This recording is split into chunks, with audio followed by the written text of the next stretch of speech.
be luck. You used to be funny. We used to have time. Time without money. We used to feel bad. We used to look sad. We used to have luck.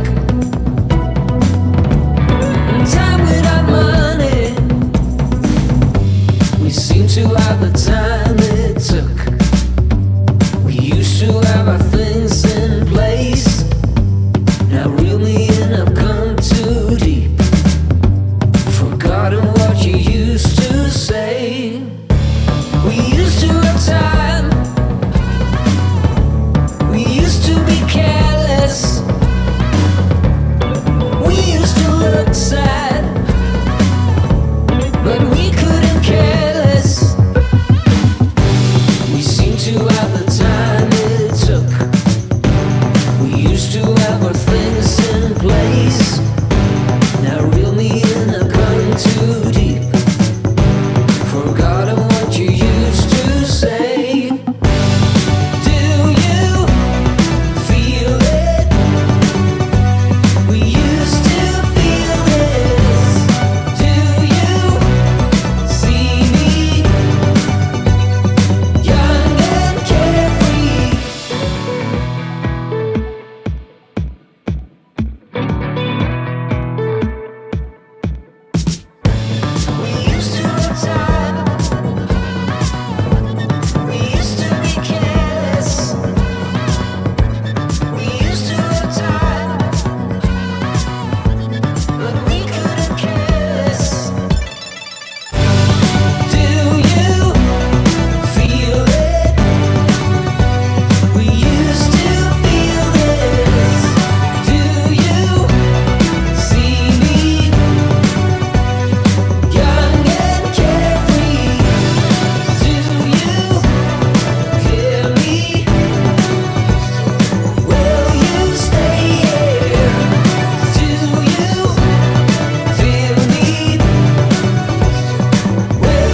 And you guys can hear me, but you can't hear them. That's the problem. Give me 1 sec. I'm working on that.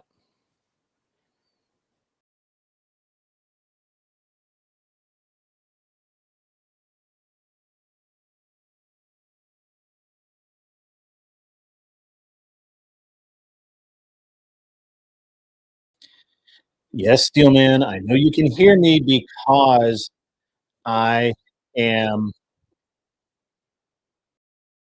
using look, they're using Discord. Because they use Discord, the sound is not coming through StreamYard. Calm the fuck down, I'll get it. I know you can hear me. I'm worried about you. Can you hear them? You guys are fucking idiots for some reason tonight.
I'm not in the Discord.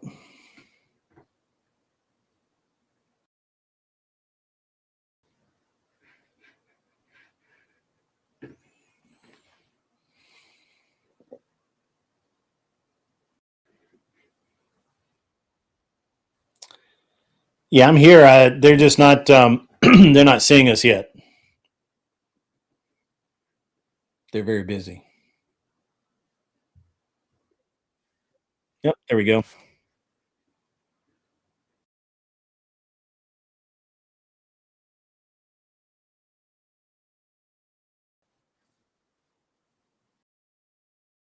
I've been having audio trouble too.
Of surprisingly heavy discussion on religion, and we might actually do more. Of surprisingly heavy discussion on religion, and we might actually do more. Of surprisingly heavy discussion on religion, and we might actually do more. Of surprisingly heavy discussion, all kinds of subjects, and have a good time. Consider supporting the channel. Subs to the channel, give bits or give subs. If you're on YouTube, consider getting a super chat.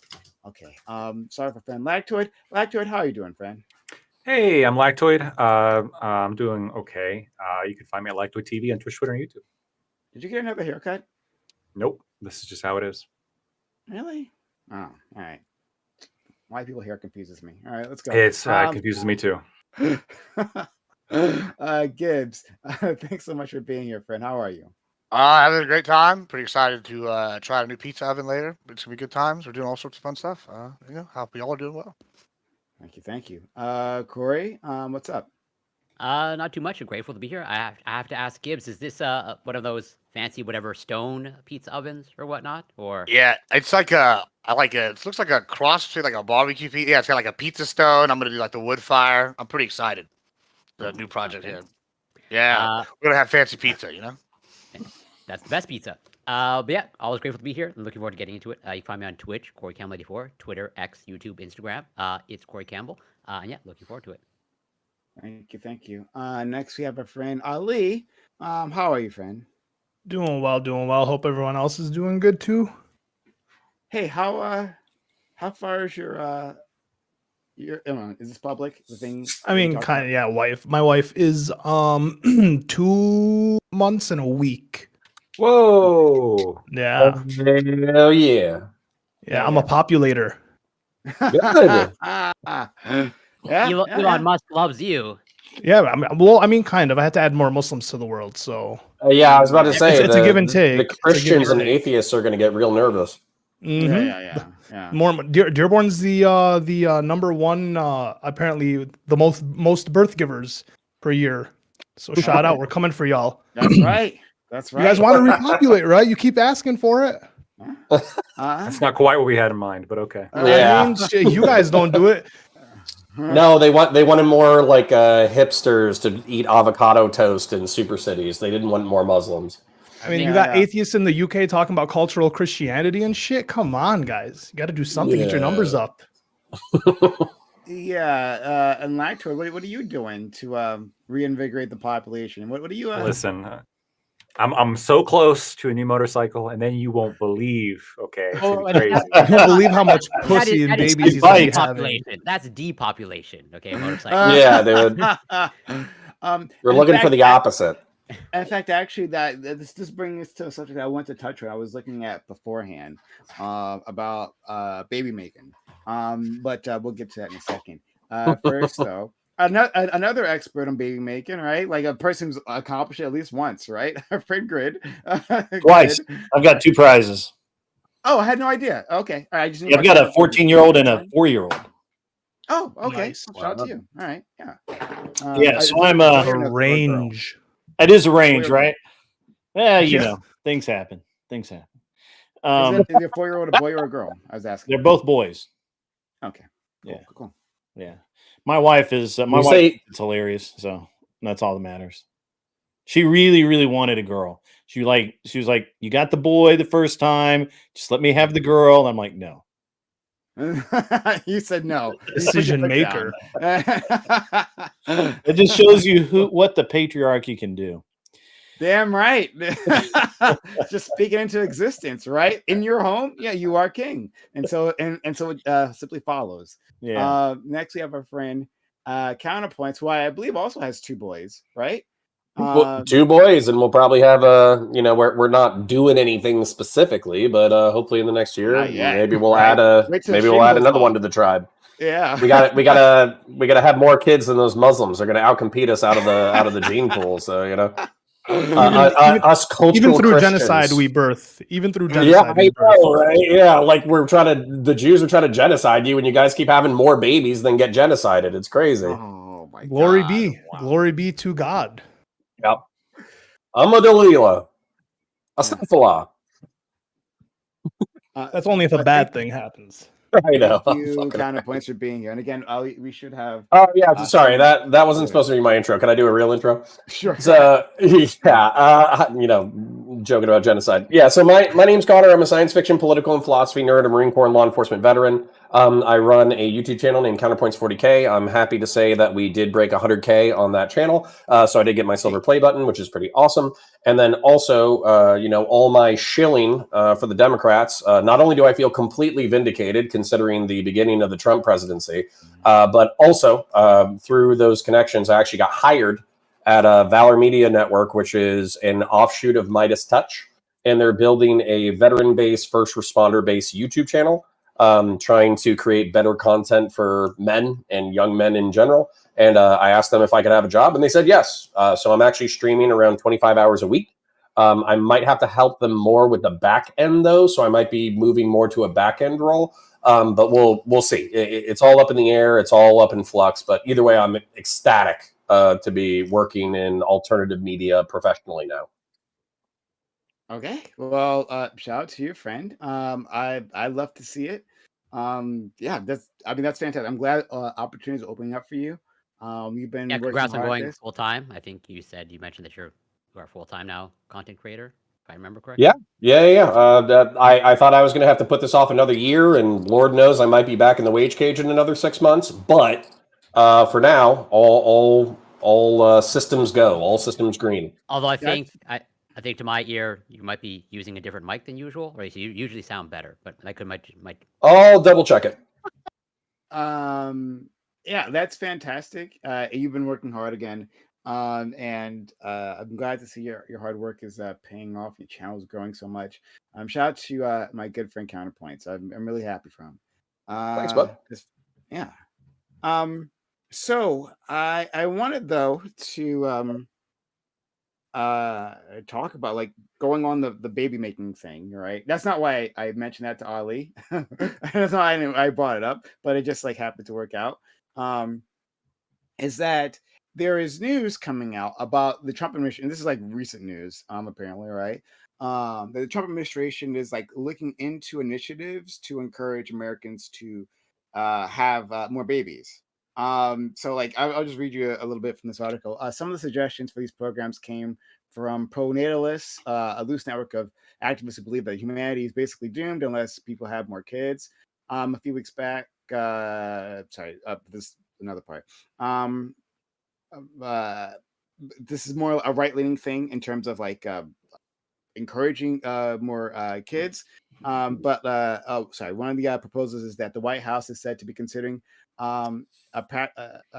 issuing a baby bonus of $5,000 for like a woman who's like had a baby. You just get like a $5,000 check. Reserving 30% of Fulbright scholarships for applicants who are parents or at least married.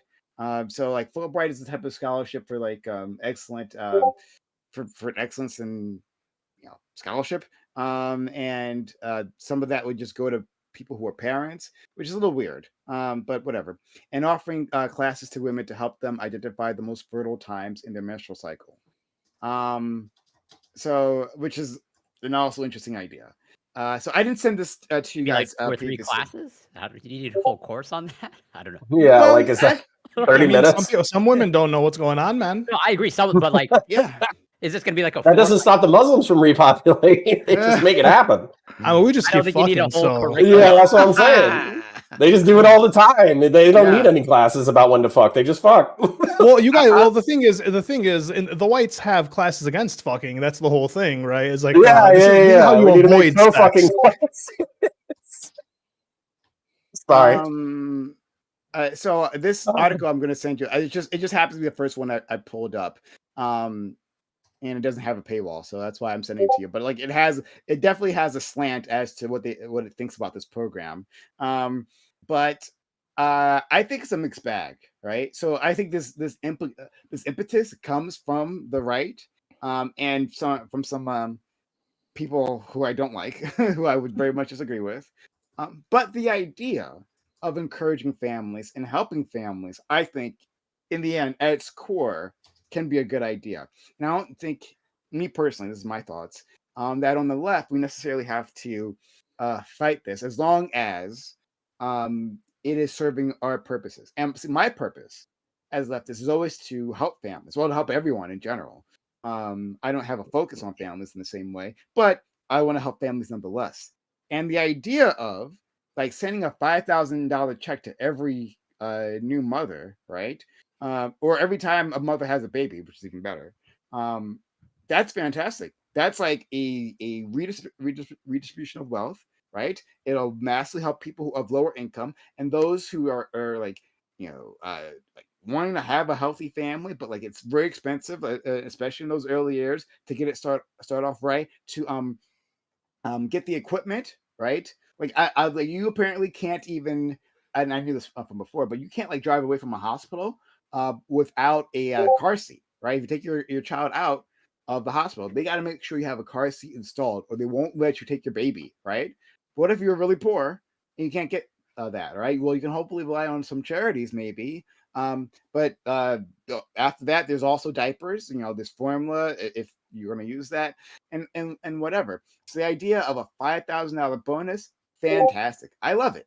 But I want to hear what you all have to say with these different ideas. Do you want an idea like this, or something different, right? Or none of it all? Maybe we shouldn't even be putting any initiatives out there. So what are your initial thoughts? I mean, in Dearborn, the Mayor Abdullah took over this initiative from Flint. So there's $4,500 stimulus to expectant mothers over 6 months that they're giving out, and that's just like through Dearborn, through a local governance. So I mean, I honestly would love to see some national encouragement. If you can give families $5,000 or women $5,000 for starting a family, I think that alleviates a lot of costs. I think it helps with rent. They're worried about work. They're worried about losing work, finding work. It would help alleviate it and hopefully keep families together, right? Yeah. Anyone else? I think Blackthorn was holding his hand up. Yeah. Sorry, I was looking at the screen. So whoever. It's all good. Go ahead, Corey, and then I'll go. Okay. No, you had your hand up first. Go for it. Oh, you just fucking Canadians. So, Lactoid Corey, then Gabe. I hate it. I hate it. See, Reasons. Okay. There's like the libertarian aspect, right, which everyone's going to roll their eyes at. But let's leave that aside for a second, right? Scott's not here to back me up on that. I think this is actually just like. All right, ladies and gentlemen, I am muted right now, so we can talk to you guys. Encouraging Welcome to the everyone wrong that has shown up for the show, and we will. I think that babies. Yeah, shortly. It should not be a blanket like a base level amount. It should be a tax cut per child on the top let's on your keep the top grift margin. going while I'm up here. I can't really that's for what it should myself, so please take it upon yourself to. Sorry, that wouldn't incentivize anyone. Because we want rich people and like high IQ people. We want them having kids. We don't want white people having babies. We don't want poor people having kids. Sorry, we don't want to encourage that. We need more people for the military meat grinder, bro. When we go check out Jesus China, Christ. See, well, yeah, because we're not going to get a Ukraine conversation right now. But go ahead. You had a comment. That wouldn't incentivize anyone. Lactoid. That's not sexy enough. Yeah. A tax removal off the top marginal. I don't even know what that. We can make it enough. We can make it enough to actually encourage people who want to have kids to have kids. It's got to be sexy. No, okay, so I think that like Hungary tried all these pronatal measures. I think like some of the Scandinavian countries have tried the pronatal measures. Yeah. I think Russia has tried pronatal measures, and what effectively happens is like while there's like a 3-year lag where they're taking effect, and it's like a 0.05 or a 0.1 bump in the natal rate, and then effectively people they like reacclimatize to these policies existing, and then the birth rate stays the same effectively. So I don't really like have like the spirit is great. However, like I would want to see like a top-down approach. Like, in the words of Nick the Knife Fuentes, are we birthing more like cappuccino debt slaves? Are we birthing them to work at 7-Eleven 60 hours a week in order to barely survive and barely pay their bills? Like life should be measured in quality, not just quantity.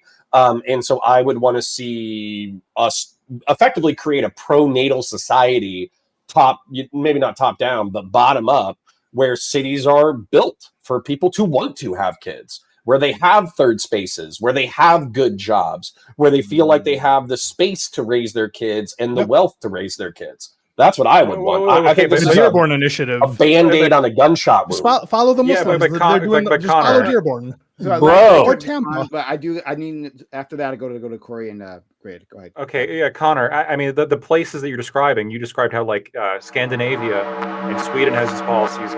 These are all countries that have cities that are, they have all these parks and they're first world and have high income. The reality is like all this stuff just drives fertility rates down further, as opposed to the lower income countries, like what we consider the third world, which has very high fertility rates in comparison, despite the fact that they don't have good jobs. Because the reality is, like, when women get good jobs, they stop having kids so much. That's what it is. Like, the best way to guarantee the best way to guarantee jobs, going back to the divine counsel, the best way to guarantee the high fertility rate, honestly, is to like figure out a way women out of the workforce, or you disincentivize it to some extent to like where, I don't know, like it becomes less worth it to get like a slightly higher paying job as opposed to having a bunch of kids and getting tax benefits that come with that. Maybe we could figure something out. Smart people and rich people don't have kids. Dumb people do, and it's because they don't have anything else to do. It's not like broke people aren't going to college, going to work.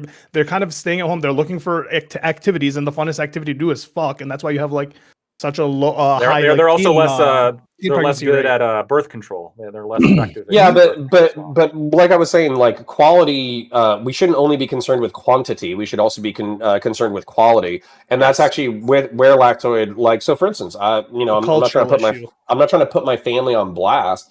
But if poor people are having kids and then they're not paying attention to them because they got 8 kids and they don't give a fuck, I know several rich people, including extended family members, who have kids and they got more money than God, but the parents are addicted to work.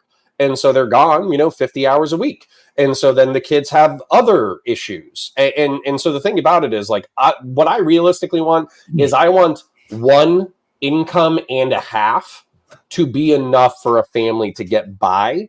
That way dads pay attention to their kids, moms pay attention to their kids, and they feel like they can do things as a family that's actually pro-social. Because I don't want antisocial fucked up kids. One last thing, maybe this directly addresses your problem. What if the policy was that for a married couple, every child they have reduces the total taxes they pay on their combined incomes. And so it could be that like the woman staying home with like 8 kids could like lead the primary breadwinner to pay 0 taxes or something along those lines. Let's go to Corey, then Grid, then Ali. Well, I echo a lot of the things that Connor just went through. What I would say is using, I think, his same wording of like, I agree with the spirit of, let's say, what's been proposed, I guess, in the article that you sent in terms of, I guess, $5,000 for as an incentive to have children. But I would say it's like that's almost certainly like not enough, at least based off. I don't have any children, but at least based on what I know of like the cost, I think, trying speaking, the cost to raise a child from birth to like age 18 in the United States is like hundreds of thousands of dollars, or at least $100,000. Also in Canada. Yeah, exactly. And so it's like, what is Every dollar counts. Yeah, I agree, every dollar, but like, is $5,000 like really an incentive? Just like, is paying someone, $1 each time to go to the gym actually going to incentivize them to go to the gym? Probably not. Most people just like take the cost, or just like they can like shoo that away. And I take the point that they have some of these incentives in the Scandinavian countries, definitely more incentives in the United States. But even then, at least based off what I know of, let's say, countries like Finland and Sweden, I would say even they don't really have like all that great incentives. I'd be more in favor of something more universal in terms of like UBI and all that stuff. But yeah, because I think even like Sweden, not that this is nothing, but I think like one of their incentives is like you get, I think, like $100. We don't have to get. Here's the other thing, though, is that we've effectively had a hedonist culture. Matter of fact, Lactoid is a perfect example of this. I don't disagree with you. Fuck you. So, well, you literally just said, I don't want to have kids because I can almost afford a motorcycle. That's almost like a direct quote. And I know you're probably partially joking. I also know that you're probably partially serious. I am partially serious. I'm aware. Yeah. Yeah, and so Ali and I, we're over here raised by conservatives. He's a mild degenerate, but not too degenerate. I'm a mild degenerate, not too degenerate. And we're over here having kids because you know what? We were raised, hopefully, with like loving parents who cared about us, who were kind of traditional and emphasized some certain values. And we want to give that gift to something else. And so I would say offer low my taxes. Offer low my taxes. I'll breed tomorrow. Really? You're going to be like, I have 2 choices today. I can help old lady. I can help old lady with the baby, or I can go ride my motorcycle. You're gonna totally 180 on this. I'm not giving up the motorcycle. Motorcycles are cheap. They're good on economy. These are all economic conservative takes, not consistent across the board. Actual conservatism. I like that. I like the motorcycle thing. So what? It's interesting that we keep dancing around the idea of. I'm sorry, real quick. Admiral Gibbs likes to do this gay little poke where he's saying that a true conservative would not have children in order to buy a motorcycle. I'm just saying, you're one of the things I've ever heard. Trying to do both, I think. You're not consistent. Conservative would buy a motorcycle. You're fucking retarded, bud. It's a gay little poke. Yeah, you're retarded. Yeah, all right. Yeah, the motorcycle's bait. So I think it's really interesting how we're dancing around the idea of the nuclear family, and the reason the birth rates are down is because of the destruction of the nuclear family, which happened in the 60s, right? We didn't have a problem with birth rate until we started having sexual liberation, ladies and gentlemen. And welfare. We keep dancing around the issue, and you motherfuckers keep talking about, tax credit this and $5,000 fund that. Why don't you just incentivize a nuclear family? I do kind of like the idea of 1.5 incomes because something to live on. Nuclear family is enough. I was able to, my wife and I have been able to variously throughout our careers been able to live on one income. First mine, and then I retired, and she decided that she wanted to work, and then now we're doing other things, but because I can't stay retired, I'm too busy, or I just don't retire well, maybe, I don't know. But the interesting thing is that nobody said anything about the nuclear family, and that's what you really need, 100%. No, you need extended family. One of the reasons why the Muslims are beating the shit out of the entire world. And also, you only had 2 kids. So, you're part of the problem too, bud. I don't know why you're throwing stones in glass houses. You took 10 years to have 2 kids. We could still keep going.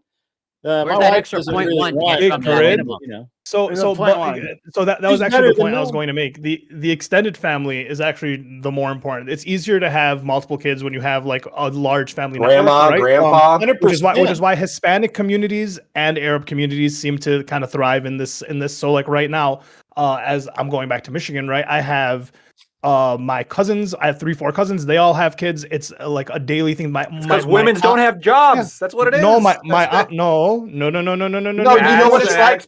Sorry, real quick, Ali. They don't emphasize that self-actualization, individualist, buy a motorcycle so you can fucking do sisterhood of the traveling motorcycles all the time. male edition. It's fucking because bullshit. Muslim countries buy more motorcycles per capita than Western countries do. Get right. Yeah. Anyways, it's because I'm going to relate to Dearborn. That's why they're having kids. Arabs in Dearborn are pretty fucking capitalistic and American. My cousin my cousin married a girl. She's a teacher. My aunt and her combined, they opened up a daycare so that they can watch all 6 kids get paid. Okay, for that it. doesn't count. Why? Why? They're going because it's a job where you watch the kids. It's a business where you're watching other people's kids. I understand it's a business and it's a necessity. I'm not shitting on it. It's perfectly they solved the justifiable business. Yes, they did. It's perfectly justifiable business. But this kind of business allows you to be a parent pretty easily if you're watching your own kids with it. Smart. But these high-powered women CEO girl bosses, right? Oh, we have some of them too. These are the ones that are choosing not to have kids. My cousins are Ross. My cousins are Ross business school graduates. How many CEOs are there? Like women CEOs. Well, it's an example. It's an example.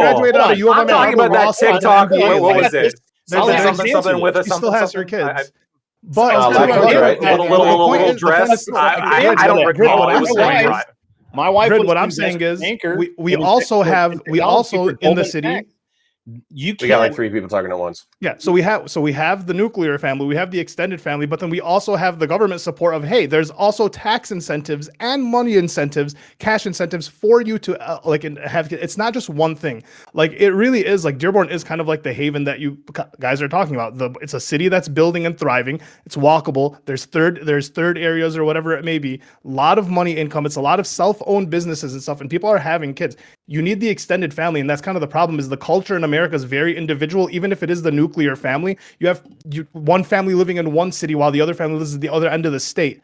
This isn't conducive for people, right? Like you can have friends all you want, but you're not going to see your friends and have this extension. Ollie, let me build on that for a second. One of the things that's interesting is that you talked about your grandparents and everything. So like my extended family growing up was all in the same area, right? Yeah.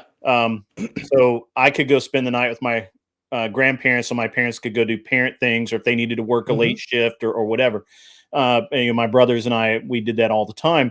And I think that one of the things that's being lost is a care for we talk about wanting to birth new lives, but we don't even care for the elderly in this country. We ship them off to nursing homes. It's the most fucking horrible thing I've ever seen in my life. Is these people dying alone in nursing homes day by day. It's crazy. And it's a secular mostly, but also growing in the Christian realm. This idea of just shove the old people off. And worse is that even people right now today aren't planning to take care of their kids or to have their kids take care of them. They're like, once you're gone, son, you're gone. And me and the mom, we're going off to Tahiti. We're going to sail the world beach and enjoy our very American thing, right? And so this is differently. This is a different dynamic, I think. What we're seeing in the past probably 10 or 15 years, especially, is there's no there is no caring for. There's no concept of family for a lot of people. And normally I don't agree with Ali that much because he is a Muslim, but that's okay. He's right about this. That's why the Muslims are. That's why the Muslims. God, you're so American. I love it. He's a Muslim. Yeah. Listen. Okay, hold on. So you just made a bunch of complaints about culture, which I agree with. I agree that there's plenty of things that are messed up about culture. But according to Admiral Gibbs and Lactoid, so Lactoid wants to spend his money on a motorcycle instead of having kids, and Admiral Gibbs thinks that's lead to kids. I need to say as well, Admiral Gibbs also childless. Also divorced, no kids, no plans on having kids. So can you talk? Lead the kids. Hold on. I'm not done yet. So you said that you disagree with Ali over here because he's a Muslim, but he's the one who's talking about generational families and having kids and all that kind of shit. Is he not, from a social conservative perspective, more based than the two libertarian fucking degenerates up here who are spending money on cheeseburgers, cocaines, and motorcycles. I do not buy cocaine. I don't know what we can call Here's the- kids here- libertarian. to be clear, I like kids. If you know, I have a bunch, that'd be great, and I'll have enough money to spend on cocaine and kids and leave it to them. Like some of us who have to get 30 shekels and sell our soul And you know what? to With work enough for the cocaine, he'll get rid of that pretend to be bad vibe. conservative. But like, yeah, good try there, Papa. That was a good try. Yeah, let me sell my soul You're a for 30 degenerate. shekels and then come back. I mean, at least I am consistent and honest about my degeneracy instead of have to be a lying, fake snake oil salesman piece of shit like you. But hey, that's okay. Can you say a single thing? I have 2 kids. I've been married for 13 years. Can you say anything? So about, like, what am I lying about? That's what I want to know. What am I lying about? Hey, here's a napkin. Clean that Destiny's cum off your face real quick for me, and before you speak Ha, to me. ha, Like that. ha, ha, ha. What's a We're real good point? company. Do you have a Yeah, I mean, it's substantive moot point? It's a moot point. I do have a substantive point. You are not consistent. You're never consistent. You're inconsistent in all things. Can you name a position that I started with? As a matter of fact, no. Let's go ahead and do this. Let's do this because this has been boiling in the background for a long time. So I voted against Trump because I knew he was going to backstab Ukraine. He backstabbed Ukraine. And then you worked I voted against Trump. I'm not done yet. Shut the fuck up. You're asking for it. I voted. I don't give a fuck. So I'll keep talking. So I voted against Trump because I knew that he was going to destroy our soft power in our international community. So what has he done in reference to Greenland? What has he done in reference to Panama? What has he done in reference to Denmark? What has he done in reference to EU? I also thought that he was probably going to be disastrous about the fucking economy. So far, he's destroyed trillions of dollars of worth out of the fucking stock market with no fucking game plan. So I can articulate exactly why, as a fiscal conservative, social conservative, Burkean conservative, every level of philosophical conservative, why Donald Trump was a fucking piece of shit fucking disaster and why I argued against him for 2 years. Can you go ahead and tell me how there's, number one, any hypocrisy? Number two, can you articulate any good things that Trump has done since he took office besides, I don't know, violating the law in order to conduct deportations? Lactoid, this is your argument here at Lactoid? Yeah, go ahead, Lactoid. You got that? You want to get that one, or do you want me to do it? No, kids, this is you fucking retard. I don't want to talk about motorcycles, but give us one, and then I'll. No, go ahead, sure. Gibbs. I will. I got 2 words for you. Blow me. We all know you're inconsistent. We know you're a fucking fake piece of shit. Like, you're literally working for one of the most articulate shit because you're a fucking retard. This is why I don't want to be on a fucking panel with you because you're fucking retarded. I want to have you articulated a dozen policy points. You can't contend with a single one because you're fucking brain. You're too busy doing fucking coke and drinking and eating cheeseburgers, so you have 0% capacity of cultivating anything remotely serious. Let me just play this for you while you keep on bitching. Can I talk now? Are you done crying like a little baby back there? You have a point? Listen, even You don't have the little thing for it though? Yeah, I do. It's right over here. I just didn't. No, he's drunk. You lost it. So do you have a point? Well, damn, I speak more articulately than you drunk. I mean, damn, anything I can do, you can do. I can do better. Won't waste it. So, bitch. I'm just superior in every way, and you're just still triggered. I mean, Hey, everyone, stop talking. Hold on. Okay. So, Counterpoints did ask you a question. What can I answer? I didn't even get a chance to answer. Okay, you started. Hold on, I gave you an opportunity. To be clear, right? What happened was he asked me, and I responded. Hold on. To be clear, he asked the question, and then you responded with "blow me." Okay, yeah, right? Well, I wasn't finished. I wasn't finished. To be fair, I know that he's used to finishing early because that's all he's ever done. He's in life, but I wasn't finished yet, and so I would start it with "blow me," and I'm gonna finish where he can go fuck himself. We all know he's goddamn fake. We all know he is. He fucking sits here and says he's a conservative, then argues for points all the way down ballot. His most conservative take is gun control, and then he's not even about like fucking guns. It's bullshit all around. Will you answer the question though? He gave you I love everything. Everything Trump's doing is great. Hey, hold on, I got something for this. It's called It's called branding.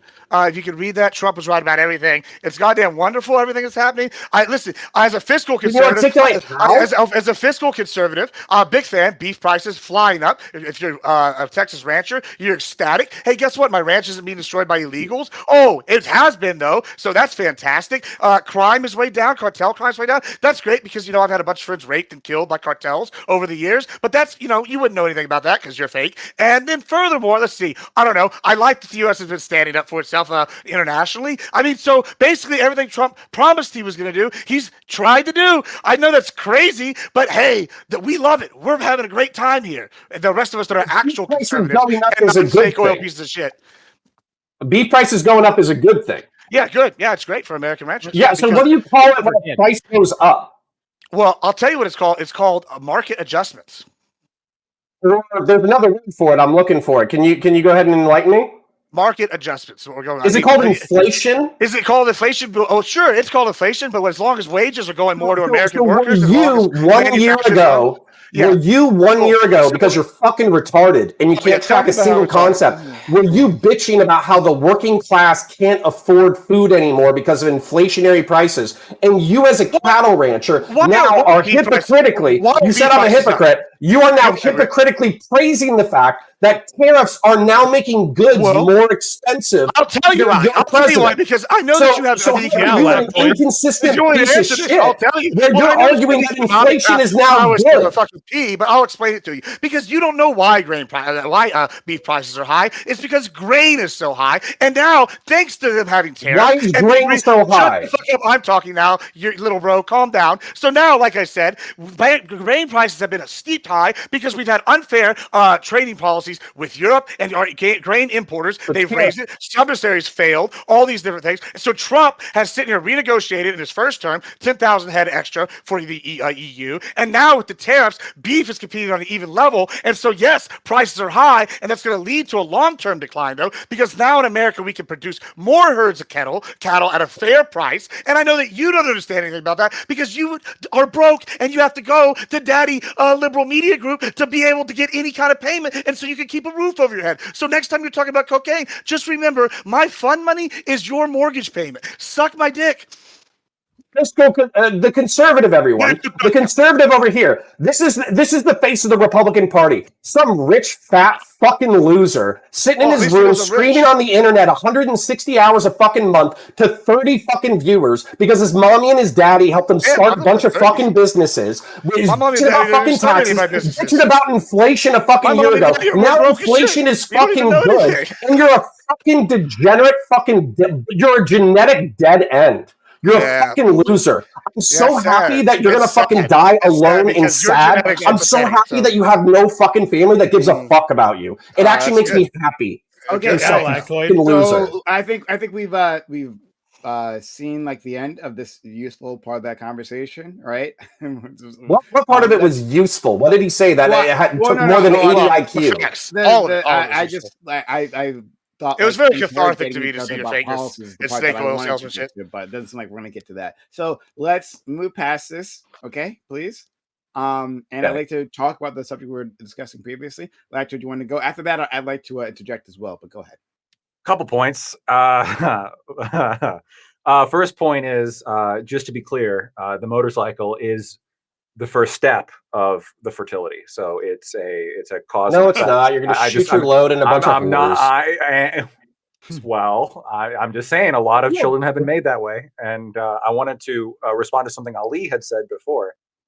And also something that you said, Connor, where there's this hyper fixation on like cities, right? Like, oh my goodness, right? Like if only we make the cities more European, then the fertility rate will increase, because of course Europe has fantastic fertility rates compared to the rest of the world. When in reality, like rural areas have higher fertility, because again, you can do these little policies to like help like nudge the fertility rate a little bit. And I agree that like my tax breaks idea, like it might have some effect, but the overall effect is going to be relatively minimal. The actual effect, baby. Well, it's culture, but it's a specific, like, we're sort of at the point where very difficult decisions would have to be made culturally if we're actually going to like turn this around. And very like women in the workforce, like that is going to be the number one contributor. Women in education and higher education, this is going to be the number one contributor, right? These are going to be like, when women are doing these things, they're not at home having kids. And you can say that I'm wrong, and I'm going to point to every single country on the planet that'll disagree with you. So how do you convince women to stay home? Well, in a developed country, it seems like you can't, even when you add like economic factors. Because you have Europe that will literally pay you the fuck. Like Sweden's like the best fucking case example. Like they'll pay you They'll pay everything to do with fucking childcare. You barely got to pay shit. That's They'll fine. even. Well, hold on. I was about compared to other mention it countries. before I got interrupted, but Okay, cool. Compared to other countries, like the state is incredibly generous when it comes to paying for your kids. They pay for your kids' college education. They pay for your kids living while they're going to get a college education. They pay for any kind of bills associated with the childbirth. They'll give you a stipend, right, for having a kid. Like there's all these programs, and this has like been copied in some different forms in a lot of these developed countries. And it doesn't do shit. It maybe does like a little bit, but it doesn't do shit compared to like Afghanistan, where the women are like having like 8 kids and they're dying at 45. Like this see, in there Dearborn, are trends that have to do with fertility. In Dearborn, we have women with degrees, women with jobs. We have stipends, and we have a roundabout coming soon. So it seems that the roundabout, and we got a roundabout. We got a roundabout. That's the solution. Actually, we got to put a roundabout in every city, and then the fertility crisis solved. Here's what I think. I think that I'm in favor of like some policies that could like help maybe like moderate the fertility decline. I just think that ultimately there's not the political will to ever really stop the fertility decline. I think that we are just sort of Japanning ourselves, and we're all going to be doomed. Humanity is going to go extinct eventually due to self-imposed kind of cultural standards. I'm very black-pilled on this. Do I like the idea of slowing it down? Sure, I put in tax incentives to like encourage the upper echelons of society, right? The people who we want to have kids. We can have, we can make it easier for them to have kids and try to remove the incentive to get in the workforce for high IQ women. Hold on, and instead they start having a bunch of kids. That'd be a good thing. And then the third thing, by the way, Trump's position on Ukraine is a bonus, Connor, and we're gonna be talking about that tomorrow. How Lactoid, if that's your belief and you're kind of black-pilled, why haven't you just fucked off in Hawaii at this point? Like, what are you? He's working on it. Because I'm so close to a motorcycle. Like you have a motorcycle in Hawaii. You know, when they you have think motorcycles in Hawaii. You know that. Yeah, but it's a high cost of living, and I can't afford as much motorcycle there in Hawaii as I can here. I also own like a house and everything. Like there's very practical reasons. Okay, all right. So I'd like to jump in on this. All right. Oh boy, so much has happened already.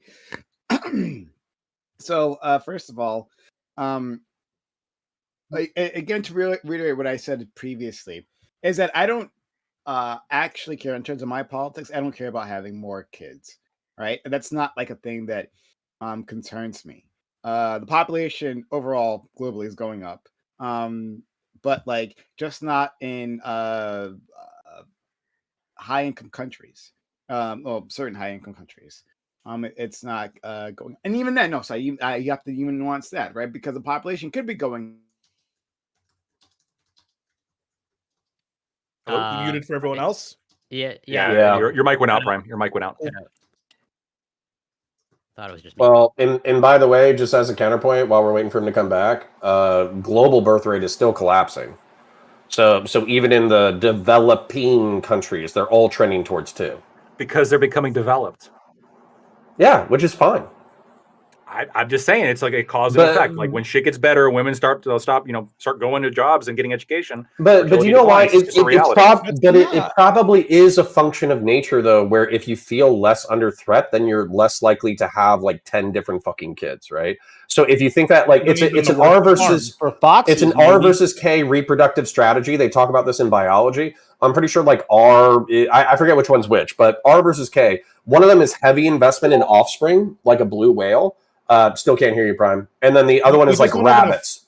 Yeah. And so with all I was going to say is environmentally, when you're in like a high stress environment where like your offspring are likely to be killed, then you tend to have a whole bunch of kids because some of them are going to get yoinked up. Whereas if you know or you believe that your offspring are going to survive into adulthood, then you're more likely to have an investment strategy base, more like the blue whale, where you spend a shitload of time, of energy, and resources into your offspring. No, yeah, you kind of hit the nose on the head where we're kind of going towards this Japan thing. I don't think the issue is women in the workforce. I think there aren't enough men incentivized to have kids, they don't have to feel like they can have kids. They don't feel like they have enough money. They don't pursue women. So we have a lot of single mothers that are kind of like, because of this hypergamy bullshit that you see with the red pill and everyone doing this, and then you don't have enough men who are poor men have more. No. No, the poor men have more kids.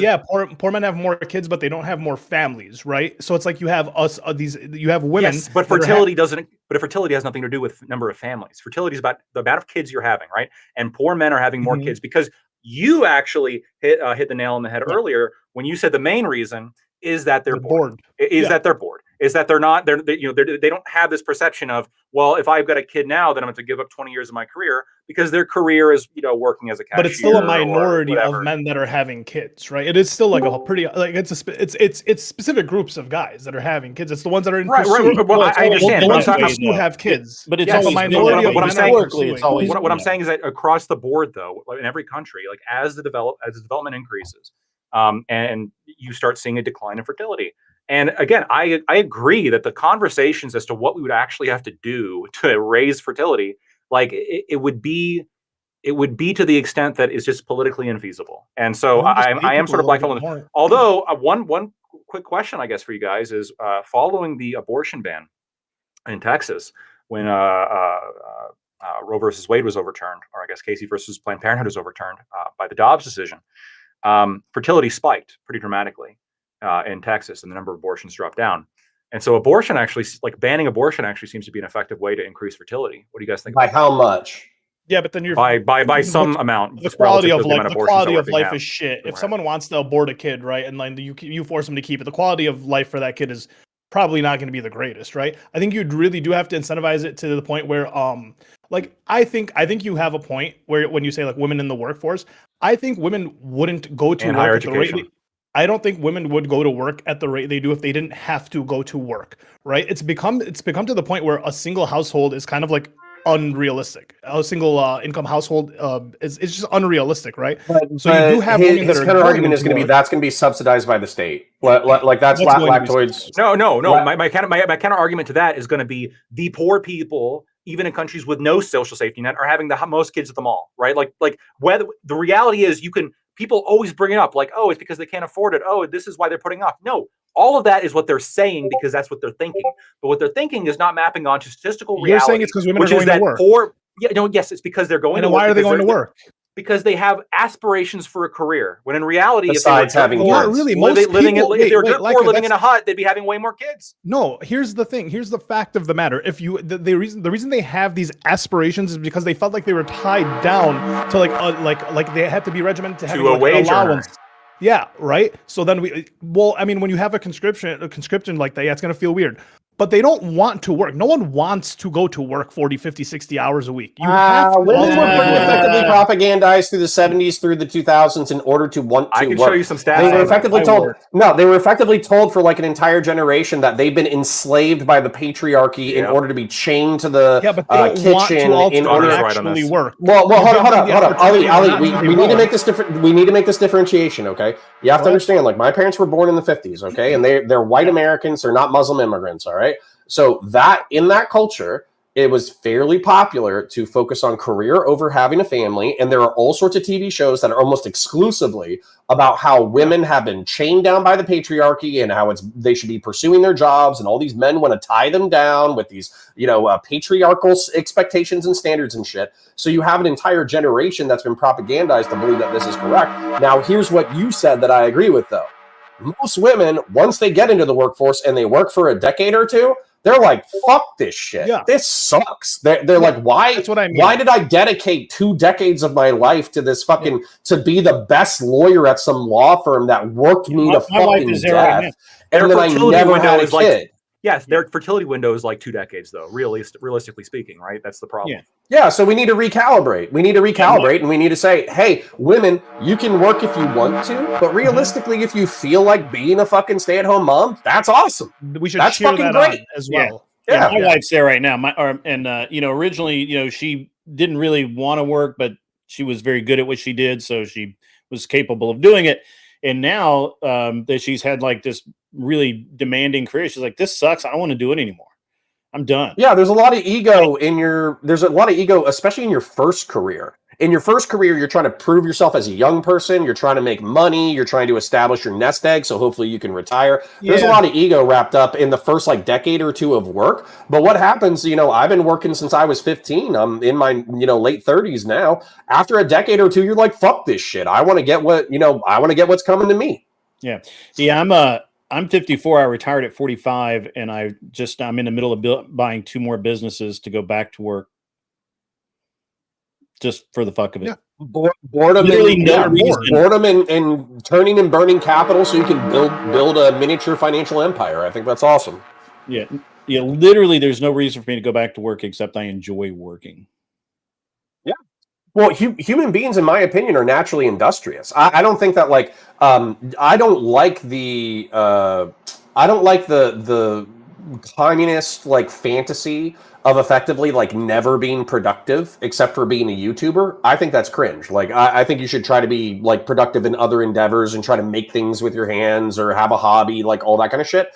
However, that being said, we should be able to build a society so people can do both. And that's why I think the 1.5 income should be enough in order to support a family, is because you can either have 1.5 incomes and support a family, or 2 incomes and you can support a side hustle. Yeah. I don't know that, see, this is the problem I have, right? So we talk about a lot or a lot of people, the first place they go is, well, can't afford a family, and yet the same people that can't afford a family has a TV in every room in their house. They have a motorcycle, high-speed internet. They eat out. Motorcycle, fucking salty. I just want you to have kids. Look, I have no problem with the motorcycle thing. That's but you should. I'm fucking around. If you care about lactoid, you should actually. Oh, stop! Come on. It's this idea it feels like you're flying. that you can't afford a kid. Flying the people who have we can hear you a little bit. Yeah. Literally that is. Wait, grid. 1 second. Yeah. We can hear you. We can hear you, Prime. Yeah. All right, I'm gonna try to restart the stream. This really fucking sucks, man. All right, but go ahead. Well, and I was gonna say grid. So that's kind of what Lactoid was saying, though, where poor people are the ones who are having kids. And then this is my advice to working class, middle class fucking people who are considering having kids or whatever. You'll never be able to afford them. Okay, guess what? You got to pay your bills. You got to do what you got to do. Yeah. So fucking have kids. Who gives a fuck? So again, it's this idea that started that was pervasive in the early '60s and moved on through through that whole sexual liberation movement of, I just don't want to be bothered with kids. And I've literally heard people say that. Yeah, I'd like to have kids, but I just can't be bothered.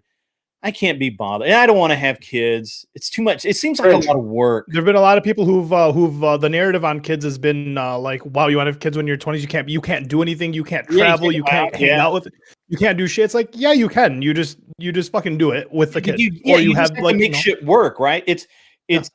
How hard is it really? I mean, it's not, obviously. I mean, thousands and thousands upon thousands of people do it every day. But the thing is the narrative has been spun, propagandized by a very specific group of people who are against the nuclear family and hate it and have been trying to disband it for a long time. But I don't agree with you, bud. So I just feel like you need to update your talking point to what Ali and I are saying. Okay, so it's not just about nuclear family. What people hear, especially in lefty circles or whatever, is they hear heterosexual, one mom, one dad, few kids, right? But what Ali and I are arguing is actually more traditional than the nuclear family. What we're arguing for is the extended family, which means that instead of having this economic diaspora without the nuclear family, I thought you were smarter than that.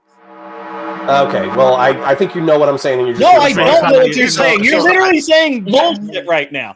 I'm trying to. No, I'm not. You're being a Gibbs right now. Stop being a Gibbs. Stop being a Gibbs. Stop being a Gibbs. Talking about the extended family. And I'm literally saying the nuclear family. Do you understand that the nuclear family includes grandma, grandpa, and everybody else? No, it literally fucking doesn't. The nuclear family's mom, dad, kids. You can't call someone stupid and then say something that's wrong. What the fuck? Nuclear family literally means mom, dad, and a couple of kids. I can't hear you. Yeah, because you're ignoring what I said, because you're fucking wrong. No, no. The colloquial like knowledge for like nuclear family is like mom, dad, kids, and it's like honestly at this point I don't think the kids know the cousins, right? It's just like having Mine do. a nucler family. Yeah, mine do. Not for you, like you may be using it like, Well, I'm in the South, personally. right? You can use it wrong if you want. My family's like, you know, my family, right? Like we still get together, most of us at Christmas, right? Like I'm from the South. Maybe I'm not gentrified enough. Maybe I'm a little too. The fact that conservative value. So you just naturally, when you think nuclear within the context of the extended, because you know if you have a nuclear family and then you have grandma, grandpa, they're two different things. Wait, no, you're using words wrong. You can just say you're using words wrong.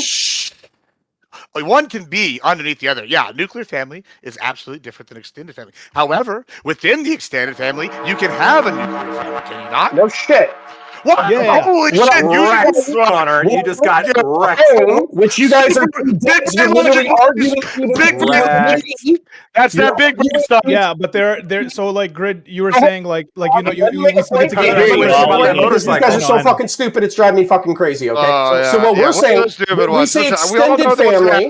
You're gonna own some more, and then you're gonna say some slurs and try to nuke the channels. It's the common thing. Calm down before you nuke a channel. No, I won't. I won't say any slurs. Although I think you're a fat fucking retard. So anyways, cool. So it's okay. The retard I don't think is covered by Twitch. So anyways, the point is, and I don't think fat is either. Also on YouTube. You're still fat retard. So anyways, the point is, with the extended family, okay, because you two are using nuclear wrong, all right? So with the extended family, what Ali and I are saying is that there is an economic diaspora in the United States of America when it comes to like middle class families. Okay? So middle class families, shut the fuck up, you fucking fat retard. So middle class families, what happens is when they're pursuing jobs, they move around a whole bunch. And so as a result, the grandparents and the aunts and the uncles aren't around to support. What Ali and I are arguing for is the fact that we should be intentional in the way that our extended families operate. That way, aunts and uncles and grandparents can help with child rearing because it takes a village. And like regularly too. Like so, Grid, you were saying like you guys get together on Christmas. I'm talking more like regularly, like every other day, like weekly. Being a little bit facetious there, but I mean, you know, like my mother-in-law and father-in-law actually live with us. They came over. Oh, amazing! You know, they moved into my guest room 4 years ago. They're still here. Yeah. You know, I would love for them to leave, but they won't. So, you know, my mom comes over. My brother, we had an incident one night where I had to take my youngest son to the hospital. I called my brother and said, "Hey man, I need you to go pick up my kid from the bus stop because I'm not going to be there." Extended. He got taken care of. Beyond that, I have a whole network of other people because we were at the hospital. I didn't even have my phone charged. I had nothing, right? Like I'm sitting here at the hospital, going ahead looking at staying a night, and I'm like, I can't fucking leave. I called my buddy up who happens to live not too far away. And I said, "Hey man, your nuclear family. I need you to do me a solid and help me out." That's why it's needed. So it does take a village, but you make those relationships, right? Like my buddy, I mean, I consider him almost family. I've known him for 35, 40 years, man. Like I probably met him. It's hard, dude. But when you're working class and you're working 60 hours a week, and then your wife is working 35 hours a week in order to make ends meet, it's hard to develop those deep relationships where you trust other people. I would argue that cumulatively make those relationships with the people you work with. Plus, nobody at 7-Eleven wants to trust other people at 7-Eleven with their fucking kids. The full-time streamers talking to somebody that works. I don't trust 7-Eleven every fucking day about working class and what working class people do. This is fucking. He just became. I spent 2 decades doing normal jobs. You think you made another point? Great. I own the companies that did the normal bullshit and employed all those. Amazing. He's gonna call you evil for employing people. That's what he's gonna call you next. Well, everyone fucking fat retard. Go smoke another cigarette or do another line of coke. You fucking dumbass. You tear down every conversation you're a part of. You make Twitch and YouTube politics worse. I'm spurging right now. Yeah, that's right. You got me. I say you were spurging. I said you're a fat retard who makes conversations worse. Bro, you're just like literally Hey. so small brain, and like you Okay, just keep using okay. this. Listen, this is your tactic every time something bad happens. Define You go diaspora. slurs, you go personal Knock it attacks, off. you scream loud noises, No, and then knock you it cry. off. And then you take your ball Gibbs, run I hook. have Like, full-blown, I'm just really saying. deep conversations Oh, with a lot of hey, really hold on, interesting people. hold on. You individually Everyone- are a fat retard, though. Everyone, because I know you can hear me. Shut the fuck up. Thank you. Great. Appreciate it. All right. I'm in a bad fucking mood now. Because my internet fucking screwed up on me and I lost all my viewers. So that really pisses me off. It's really unfortunate, but it is what it is. All right.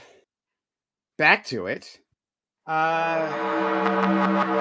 what I was trying to say before is that Seth Spence, you're right. That is so I actually don't care for my personal project. that's a real political thing. project, whether we have I saw. I'm like, trying to. I the got country to back up grows to or find not. it. Like Hey, there what's are up, sweet auntie? different How are cycles you? in- Oh, she's within, gifted a membership. All right, cool. a population. Spence, growth, mom's right, at home. where, Do you know, solve a lot goes of up, problems. The goes dad's at down, home, do like too. whatever. This idea that, and I, maybe Lactoid said it sarcastically, that we'll be doomed at some point. The population is decreasing. Will decrease. I'm dead serious about that. Okay, well then that's dumb as fuck. All right, so I was trying to give you the credit, Yeah. the benefit of the doubt, but never mind. Thanks for clearing that up for me. Yeah, What's the end? What's the end point? What's the end point? What is the end point? No, Yeah, what is the end point? show me a developed country that has a fertility trend that is reversed. Show me one. Dubai? Hold on, I don't have Dubai? to because I don't have to because it doesn't make a difference. That's because we reversed? don't- listen. I don't have to because it doesn't make a difference. Because all you have to do, right, and it's just a matter if you want to do it, is to invite immigration. If you're concerned about that, all those invite countries are immigration. trending towards two as well. Those countries you're are not- developing, Prime. Yeah, hold on. If you're so you're not concerned about the world because we're talking about like American policies. We can talk about the world later We're talking about the world. We're Talking about the world. Well, hold on. We were definitely talking about America. I saw this. The world affects American policies. I was hold on. talking about. We were not. Hold on. The subject matter at hand was not about what Trump is talking about. Hey, how If can we our stimulate immigration the stream, world, right? if our immigration stream runs out, if our immigration stream runs out, it's going to happen anytime. Those countries' fertility rates are dropping. Centuries. It won't happen in the next 3 centuries that we won't have immigration from other countries. It won't happen in the next 3 centuries. So we can worry about. I wish I could make a bet on that, but I'm going to be dead in 3 centuries. In 301 years, we can discuss that. We're going to be dead within our lifetime. Can I answer the population bust? You and I, with our population, we won't have to worry about like immigration. The only difference. But I want to answer the population bust question that he just asked. During our lifetimes, maybe. Hold on. I got a lot of things to say. I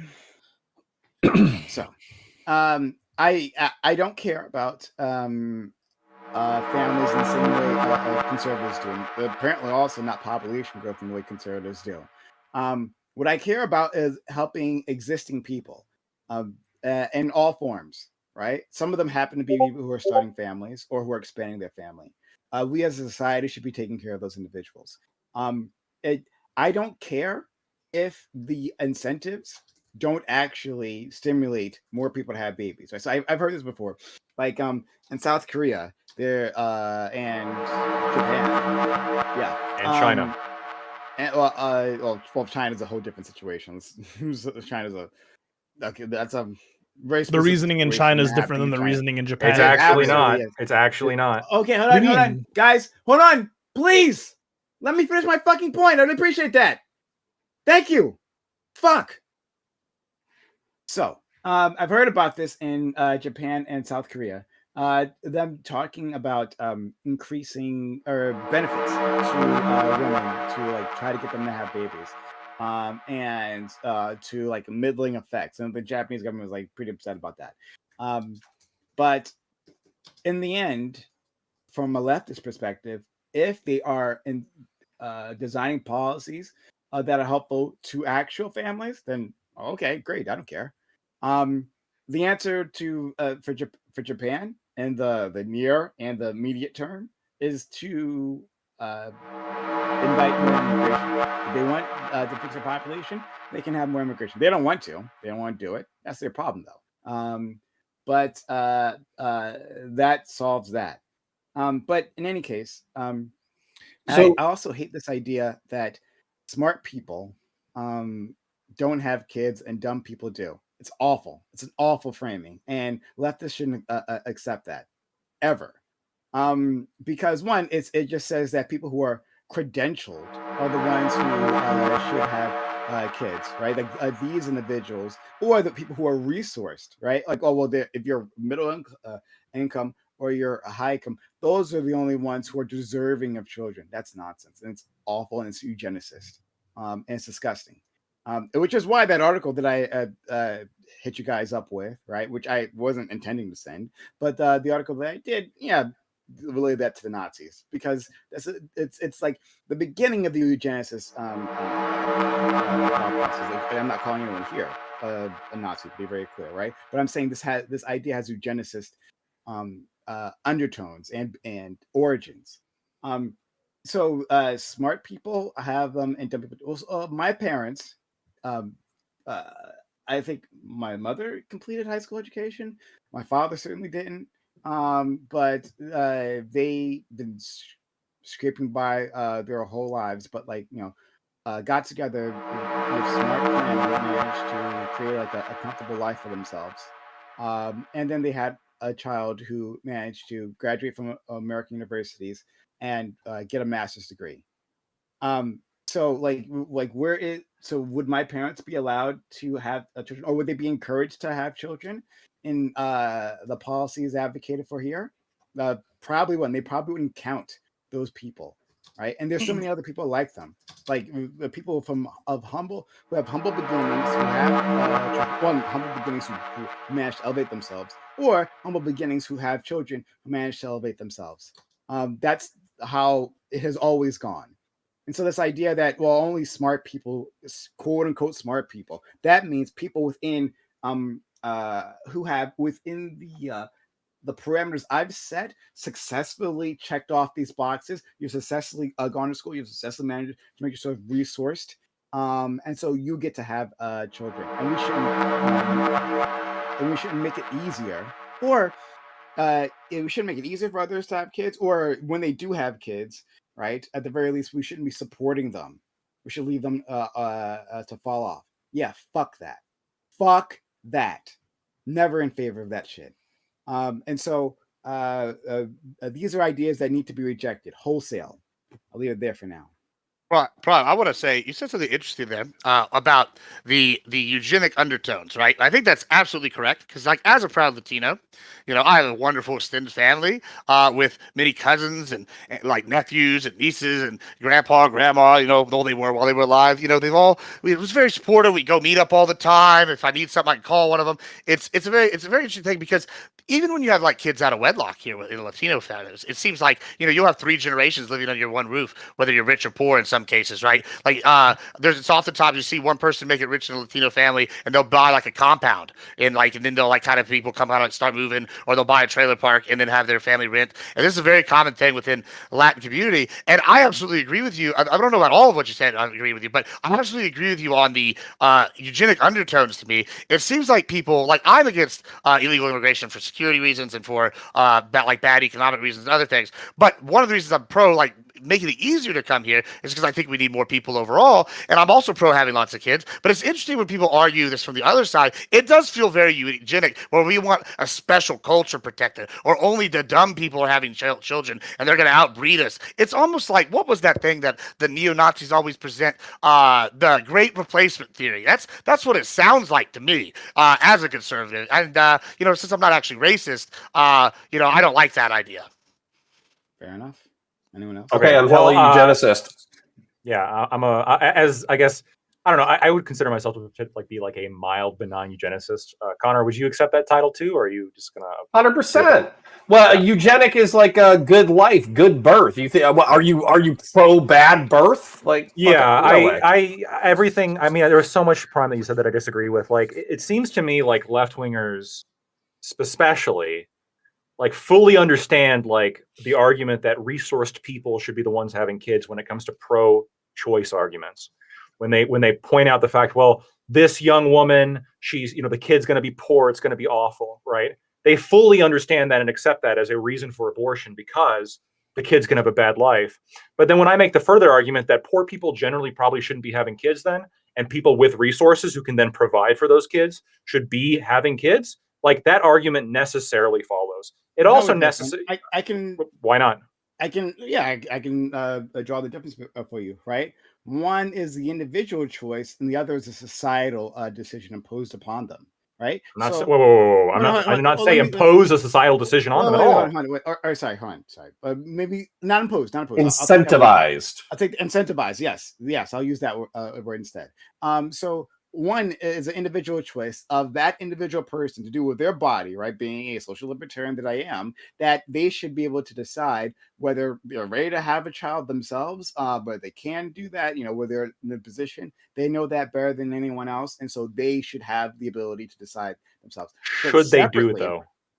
Separately, it is not up for society to say that there's a certain class of individuals who shouldn't have children, who shouldn't have resources right available. So once those children exist, one or the other, right, no matter what we think about them, that we shouldn't be supporting those children so that they can grow up and be productive members of society, right? It is to our benefit to support those children once they exist, one way or the other. So those are the difference. One society is saying that these people don't deserve kids. And the other one is saying, as an individual, I've decided I'm not going to have kids. So the bringing up personal choice, I think, is a red herring to the point I was making, which is whether or not society, I would leave it up to individual choice. And by the way, the fact that abortion is subsidized for low-income people is actually an incentive for low-income people to have abortions. That's the point. That's why it's free for low-income people. Should be incentivized. Well, you should be like free for all, including rich people. Okay, then I guess you would. Sure, I guess you can remove all the incentive structure there. And right now there is an incentive structure, but I guess you're in favor of removing that. But again, it's a red herring because what I was referring to is the argument for. Well, she should be able to have an abortion because the kid's going to grow up poor. The implication of that argument is being a kid in a poor family sucks. And it does by like every metric we can think of. So if having a kid in a poor family sucks, and this is an argument at all, this is even brought up as an argument for why poor people should be allowed to have abortions. This is also an argument for why poor people shouldn't have kids, because the kids that poor people have are going to be poor. And if they're poor, their lives are going to suck. They're going to be greater contributors to crime. They're going to be less contributors to, higher end workforce. I'm sorry. Like, of course there's exceptions, but like there is something to like hereditary IQ. There is something to like, intelligence, having a strong genetic. Thank you for that. I understand. I understand, but like this is the research. Okay. And the Nazis also pioneered anti-smoking research. That doesn't mean I'm gonna like light up a cigarette to own the Nazis. Sure. This particular fact, like it is the case that intelligence is strongly genetically heritable. Yeah, I know. And then I know we can also maybe if it's such a problem, we can also go around and maybe sterilize those people. I mean, because if as a society we decide that these people shouldn't, for the benefit of all, they shouldn't be having children, why not directly sterilize them? Because that's the next step. Yeah. I know. No, I can answer that. So what you the answer to this is perfect, right? Okay. There's different values that I hold, and just like I was talking about before, where the political will and, in my opinion, even the rights that we have to remove from women in order to solve the fertility crisis, violates a lot of principles that I hold. And you can have other principles that contrast and contradict other things that are also your principles. Now, I am not violating any of my principles by speaking literal facts. And the literal facts are that IQ has a strong genetic component. There is a strong heritable association when it comes to crime. There is obviously kids born in wealthier households have better life outcomes than kids born into poor households. Like people who make pro-choice arguments acknowledge this fact. All of these things are just facts. Now, how that relates to what policies we should have, there is arguments. But I can back up everything I'm saying with like 50 million studies. And I'm not going to to me, it's just disingenuous or really misinformation to deny any of these facts. These are facts that we have to contend with. Don't worry. I can work with all of this because one, lactoid, right, may not be pro-sterilization, right? And I believe him. Well, He if says you're a it- drug if he- user, it if he- might be different. I'm okay Right. with voluntarily Me? like. Have you heard of Project Prevention? Voluntary. Sorry, are So you talking Project- to me? Sorry, hold on 1 second. Corey, are you talking to me? Is something wrong with my mic? Oh no, I was just saying lactoid. I was just saying for sterilization, lactoid is in favor of the program or for voluntary or paying drug So users. yeah, it's called Oh, Project Prevention. You can look it up. They will Right. pay people to get sterilized. I'm in favor of this program. Yeah. But well, if things are voluntary, things are voluntary. People want to do what they want their own body. That's fine. Like I'm okay with that. All right, so I'll give you that much. Great, I see your hand. So he's not for. Let me amend my statement then. For sterilization, correct? Right. Okay. Correct. Correct. Yep. And if he says that, then I believe him. Right. I don't question him on that. However, what he's doing though, with the policies that he supports, is that he's putting us up to the line where someone else who has different ideas can take it from there. When we set up these policies, when we put up in society that there's a certain class of people who shouldn't have babies, well then yes, the people pushing that, they'll have all kinds of ideas as to what that actually means. Lactoid giving space to go up to like maybe codifying it even through the tax code, right, or through policies that a certain a class of people shouldn't be incentivized, right, that we should actively avoid them having children. Well, then that sets it up for the next person, and Lactoid will disagree with them as they're putting the forced sterilization into place, right? So we shouldn't even go that far. When we see these eugenicist policies, we should stop them in their tracks. Absolutely.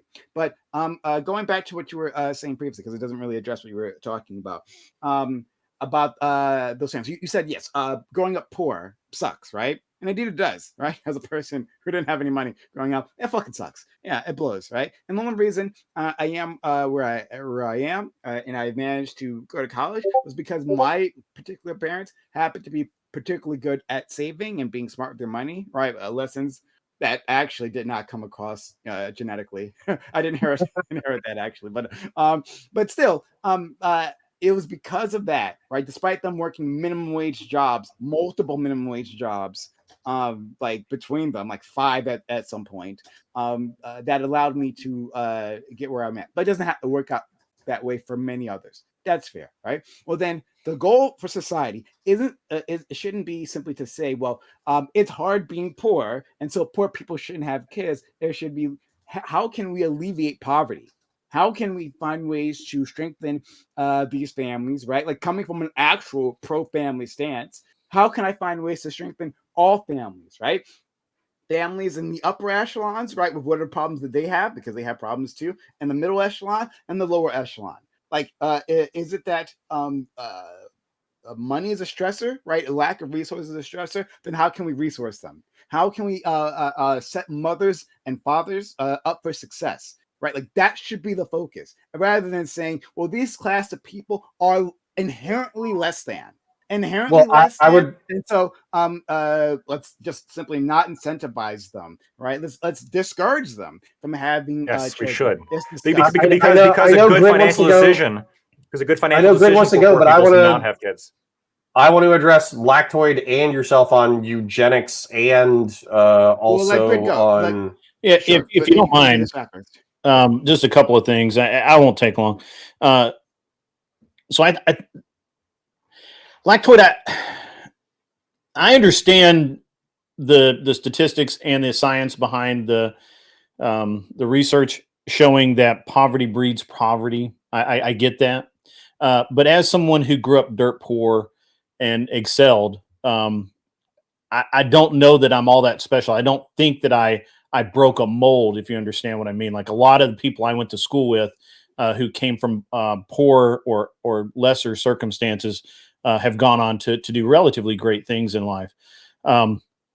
Now, the ways that they went about that are vastly different. Some people went into the military and ate crayons as Marines, or ran through the mud as a infantryman in the Army or something like that. Some of them went through, went like me. I went to college, wasted a bunch of money doing it that I wish I'd spent somewhere else.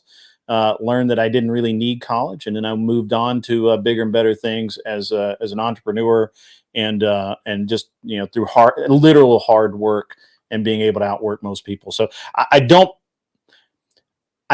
think the science behind it is as thorough or as indicated as it should be enough for me to be willing to say that people should be sterilizing themselves to not have children. I think that children are always have potential to excel, and they are in fact gifts from God. So therefore, don't mess with that. The second thing I think that is kind of missing from this argument is this idea of I keep hearing a bunch of social programs, a bunch of the government or an agency of some kind, or building a city to do all of these things. That's all very it's all very nicely communist of you. But me personally, I'm much more a civil liberties kind of, I don't believe in communism in any shape or form. I really don't like social programs at all. I very much stay away from all of them that I can't.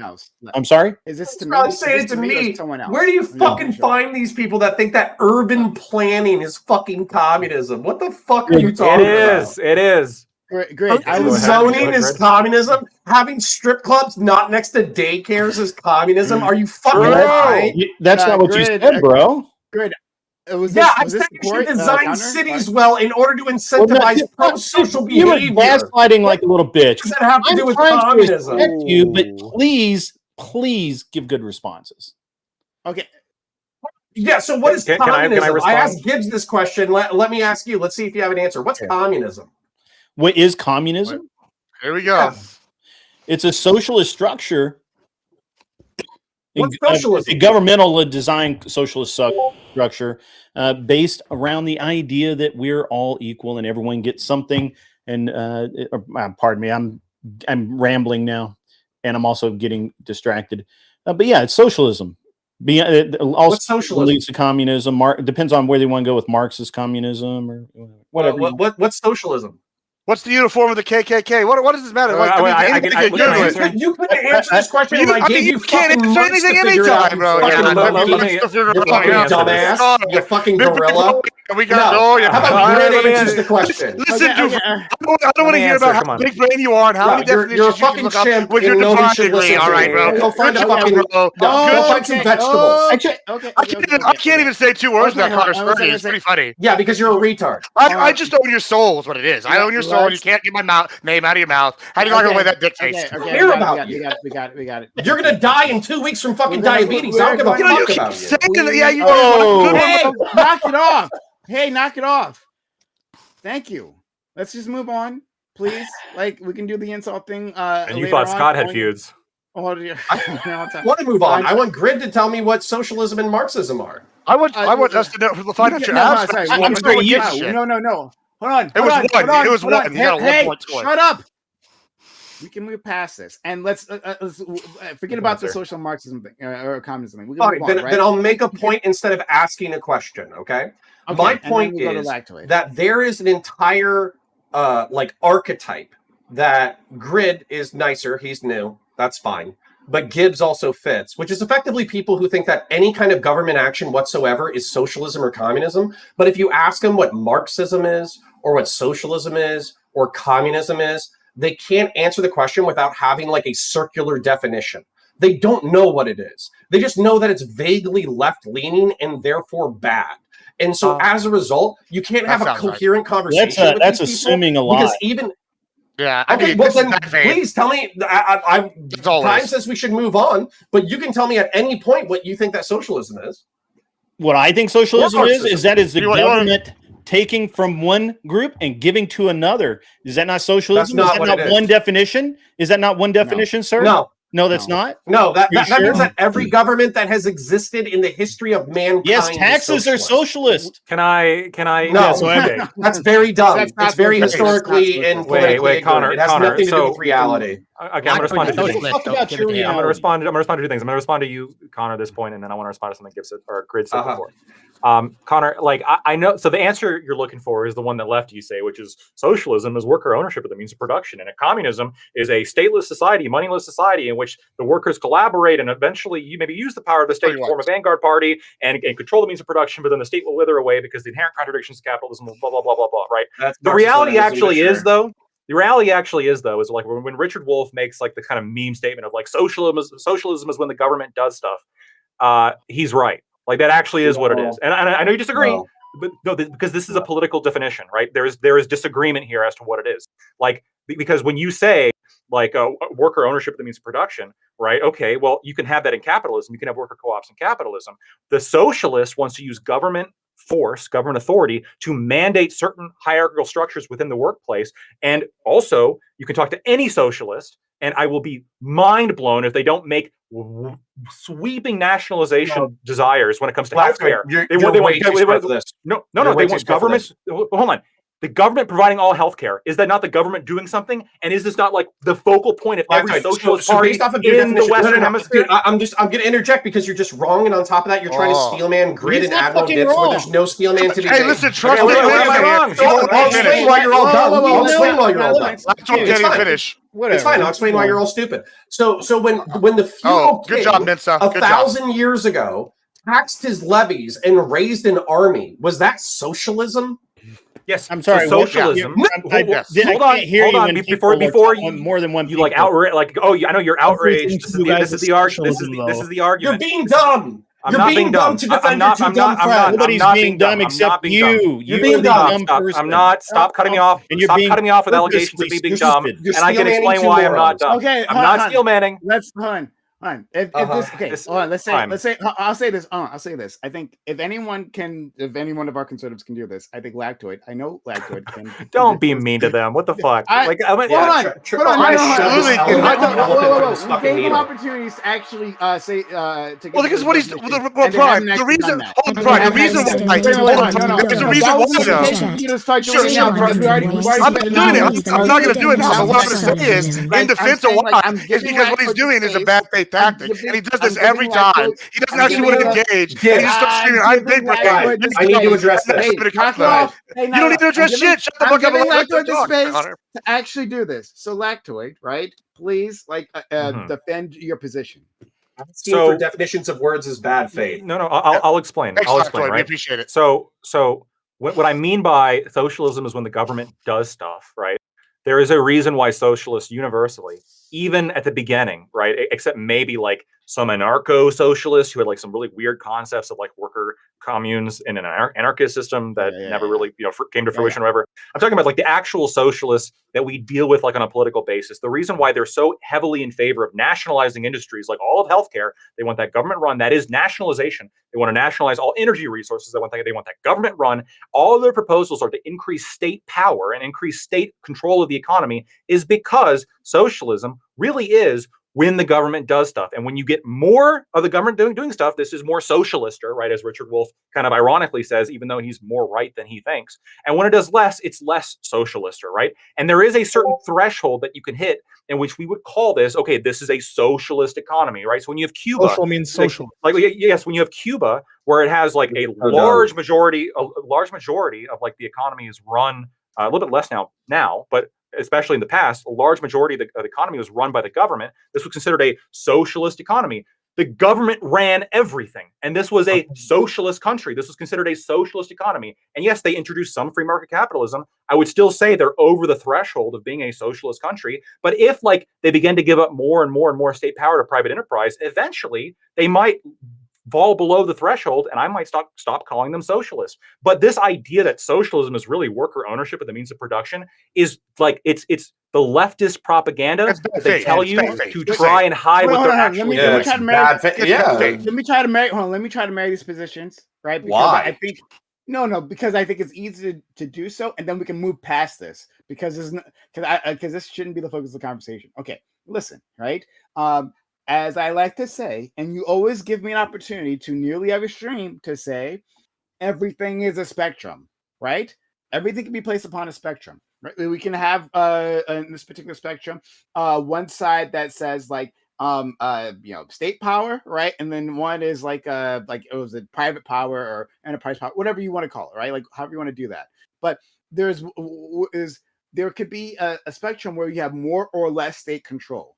And then, right, along that spectrum, there are zones, right, where when you've reached a certain point and where there's a consensus among the population that the thing that we are looking at within this government is socialism, right? But further, back on that spectrum where it's just about like raising taxes. Well, the government is doing a thing, right?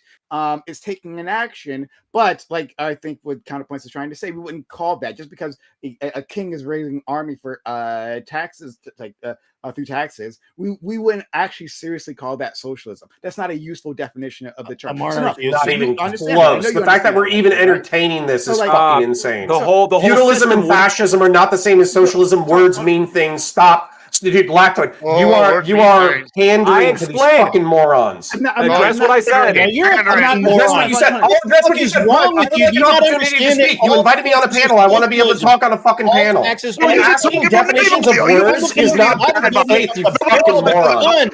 Anyways,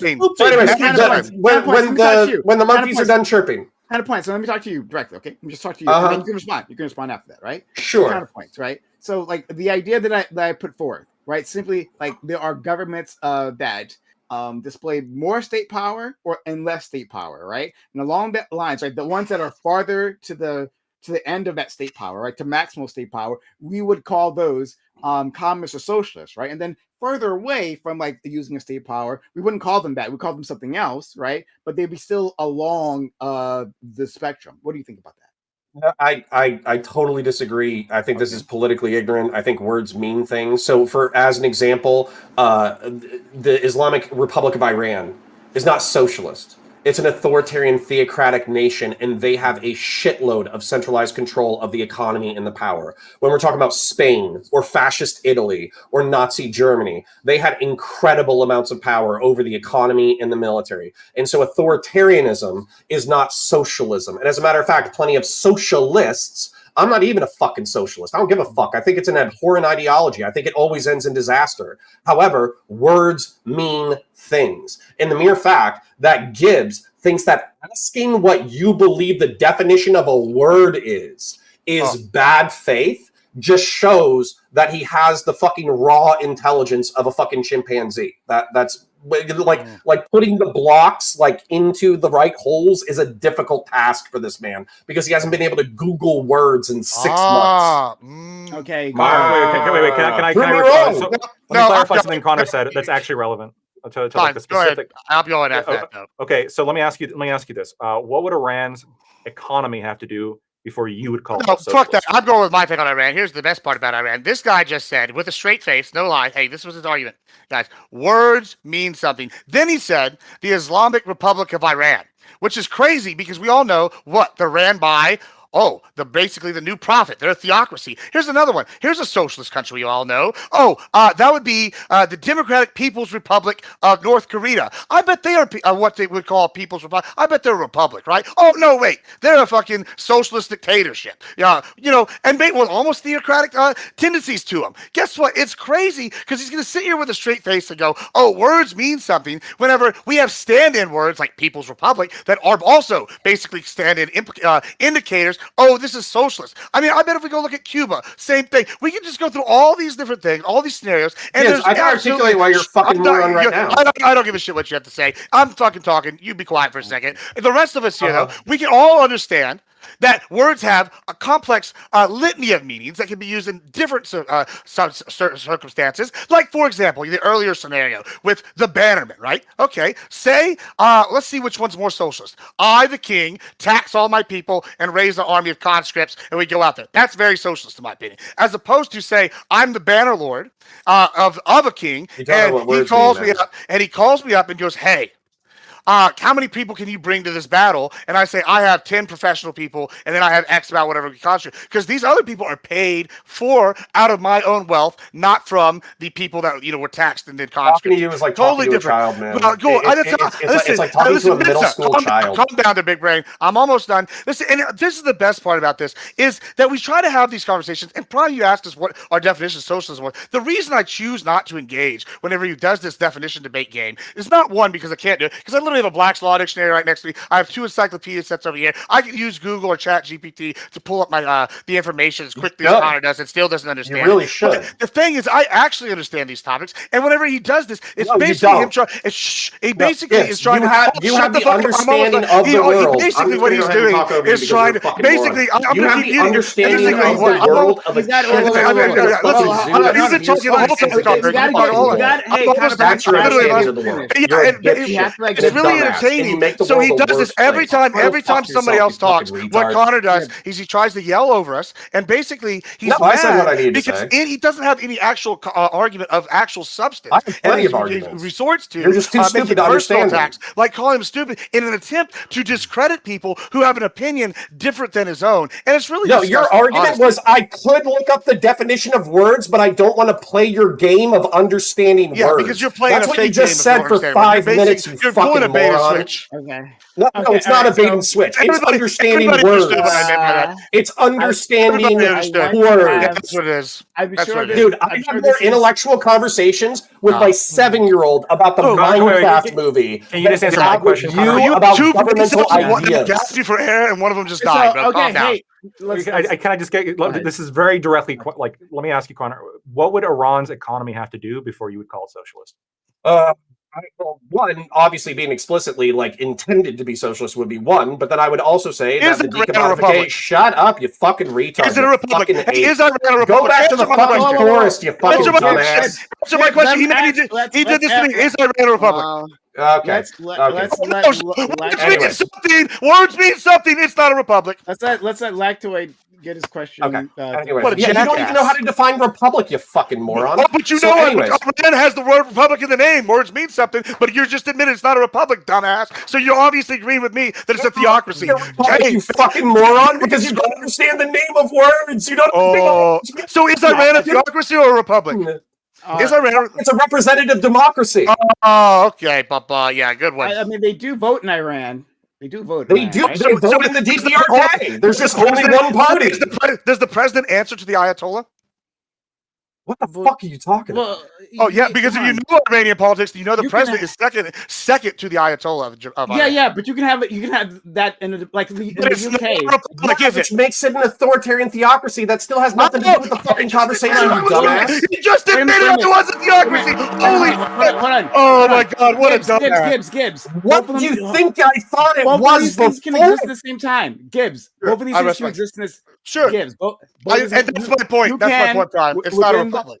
Words mean something. Oh no! You could. So I don't. Let me be clear. I don't have DPRK. You fucking dipshit. You can't even follow your own argument. I don't. Hold on. Okay. Okay. Hold on. Yeah, that's. I'm glad that's how you spell the Iranian. Multiple things. Hold on. Multiple things. Hold on. I'm going to address this. There's multiple things here to address. One.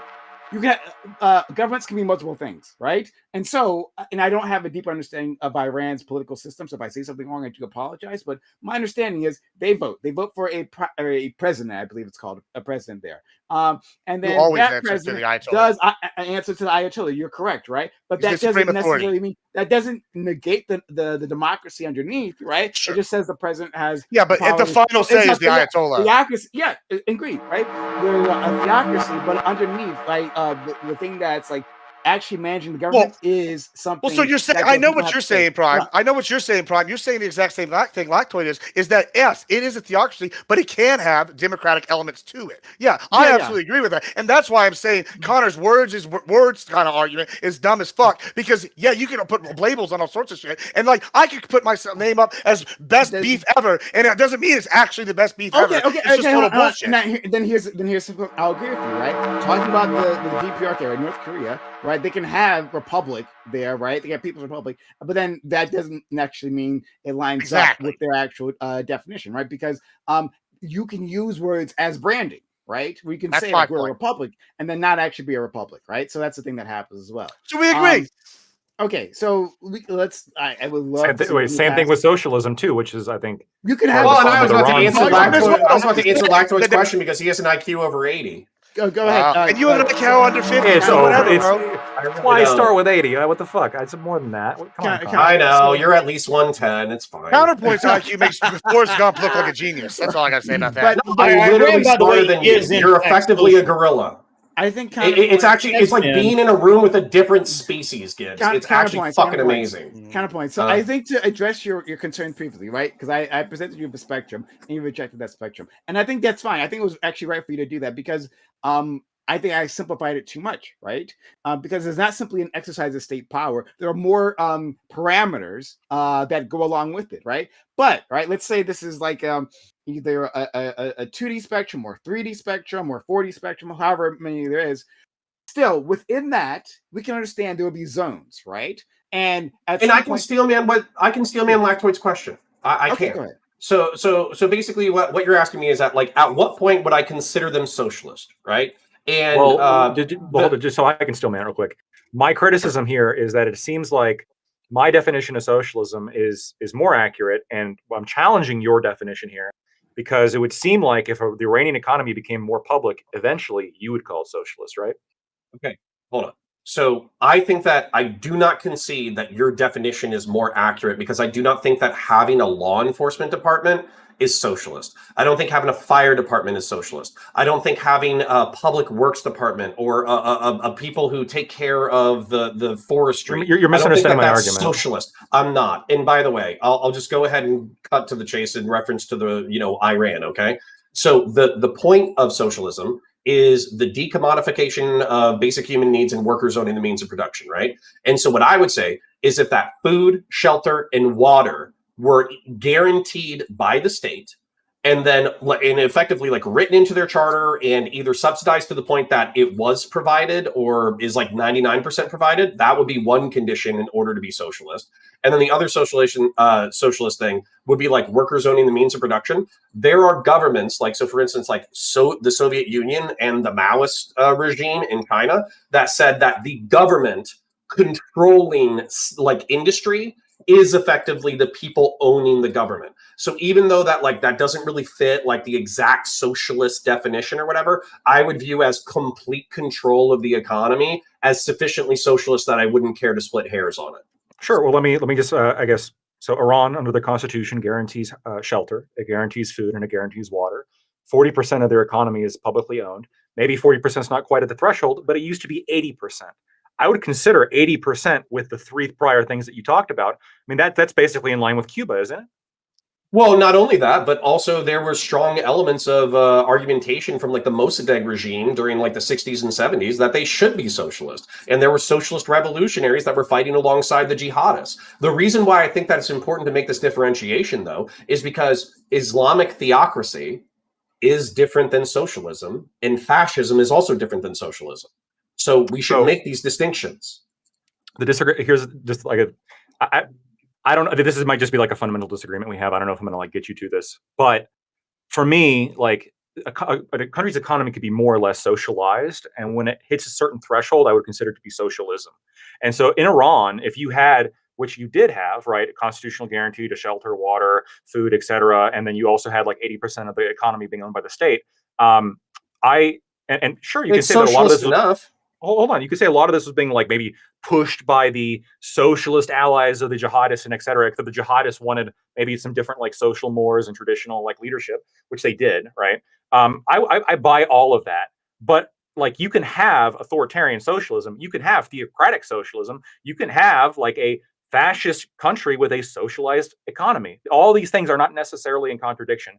And so for me, when I'm like looking at what is like socialism, like yes, having a fire department in of itself wouldn't put a country over the threshold to which I would call it socialism. But if a country had a privatized fire department as compared to a public fire department, like one would give a few more points to like the socialist direction as opposed to the privatized one, which would give it a little bit points away from the socialist direction. So I'm going to explain why I just like reject your framing. And the reason why is because it's used by effectively Gibbs over here, putting his hands up. It's used by an alternative species of human being. Yeah, it's used by a different species of human being who has no conception of like higher level thinking that are capable of understanding complex concepts in order to justify eliminating all government. So they're not talking about a spectrum in which we achieve the exact balance between private and public entities in order to achieve a healthy result, which I'm perfectly fine having that conversation. They literally want to use socialism as an indictment of all public services and then use that as a pretext to rip up all social safety nets and all social services. So you admit it's socialism, you just don't want to admit it's socialism. No, I don't. No, I don't. It doesn't get you what you fucking want, you chimp. No. You're a chimp. You are subhuman. You've been bought. You are subhuman. You do not understand complex ideas. You don't understand complex ideas. That's not a complex idea. You're rejecting complex ideas. No, I'm not. This is where we go. I got a definition word for it. Give them credit for waking up today. Lactoid. In law, did you ever have to study psychology? Because I think what we're experiencing right here is one word: projection. He's so dumb that he can't understand complex topics. So his defense is to call us dumb whenever we point out the inconsistencies of his argument.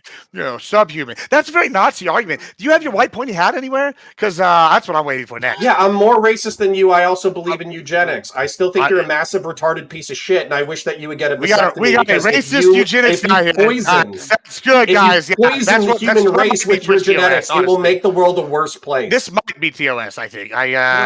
Sorry, to be clear, so I don't even know limits to TOS anymore. So let's try to calm things down. But let's not find out. But to our friend counterpoints, okay, it sounds like, and I'm not trying to put words in your mouth, so I'm just trying to work through this, is that I can understand law enforcement has nothing to do with decommodifying basic human needs or workers owning the means of production. Neither does the fire department, neither do libraries, neither do forestry. These have nothing to do with the concepts of socialism. Yes, they do. No, they don't. Come on, wait. But based on we can have social. Part of basic human needs is decommodified by law enforcement. Answer me that question. Well, no. How about this? Right? The answer is none. We can have. Hold on 1 second. We can have core socialist principles, which is what you've just outlined, right? But then we can have secondary characteristics of a socialist society or socializing society, right? That's along some sort of 4D spectrum, right? So that like Lactoid said, but the difference between a society of a public firefighter or a privatized firefighter, that's different. Right? That moves it along the spectrum. It cannot still but like what you said, counterpoints. It can also be the case that society doesn't follow those core principles that you were talking about, right? And maybe so it doesn't meet the definition. But right, there are no core principles. I have the perfect analogy. Okay. So let's say with the point you made earlier, but excellent. So let's say that we have a government that is secular, but 99% of the population is deeply religious. Do they live in a theocracy? The answer is no. Wait, hold on. Because the government system has nothing to do with religion. Wait, hold on. Do they elect like clerical authorities? No. For the purpose of this hypothetical, no. Well, then I guess, in that, just let me answer. Hold on. Under that, if they're electing like a secular leader, 99% of people electing someone from the 1%. That would not be. That's insane. Hold on. No. Wait. Again, that would not be. Stop. That would not be like theocratic. Now, right? If they're hold on, but if they elected somebody who ruled by some kind of theocratic motivations. Then this could be a theocratic. President? This could be a theocratic republic, right? So, for example, if you had, and a lot of theocrats argue for this, right? And 80% of the population all voted in some cardinal to run the country. This would be a theocratic republic, yeah. And then I want to respond to something you said earlier. But that's not what I'm saying though, and I feel like you're dodging it, but it's okay. I answered it directly. I answered it yes. I answered it directly. That would be a theocratic republic. No. So what you said. is that if they elect somebody religious, then it would become a theocracy if he ruled through theocracy. But that wasn't my question. My question was, if you had a government that, let's say the United States, perfect example, okay? Let's just use the United States. 99% of the population is devout Christian. Is that a theocracy? That's not enough information to answer the question. No, actually, would be perfect, because I'm pretty sure that this actually applied at the founding of our nation. In 1800, were we a theocracy? Disagree. So stupid. No, I disagree with your framing. It's not stupid at all. In 1800, were we a theocracy?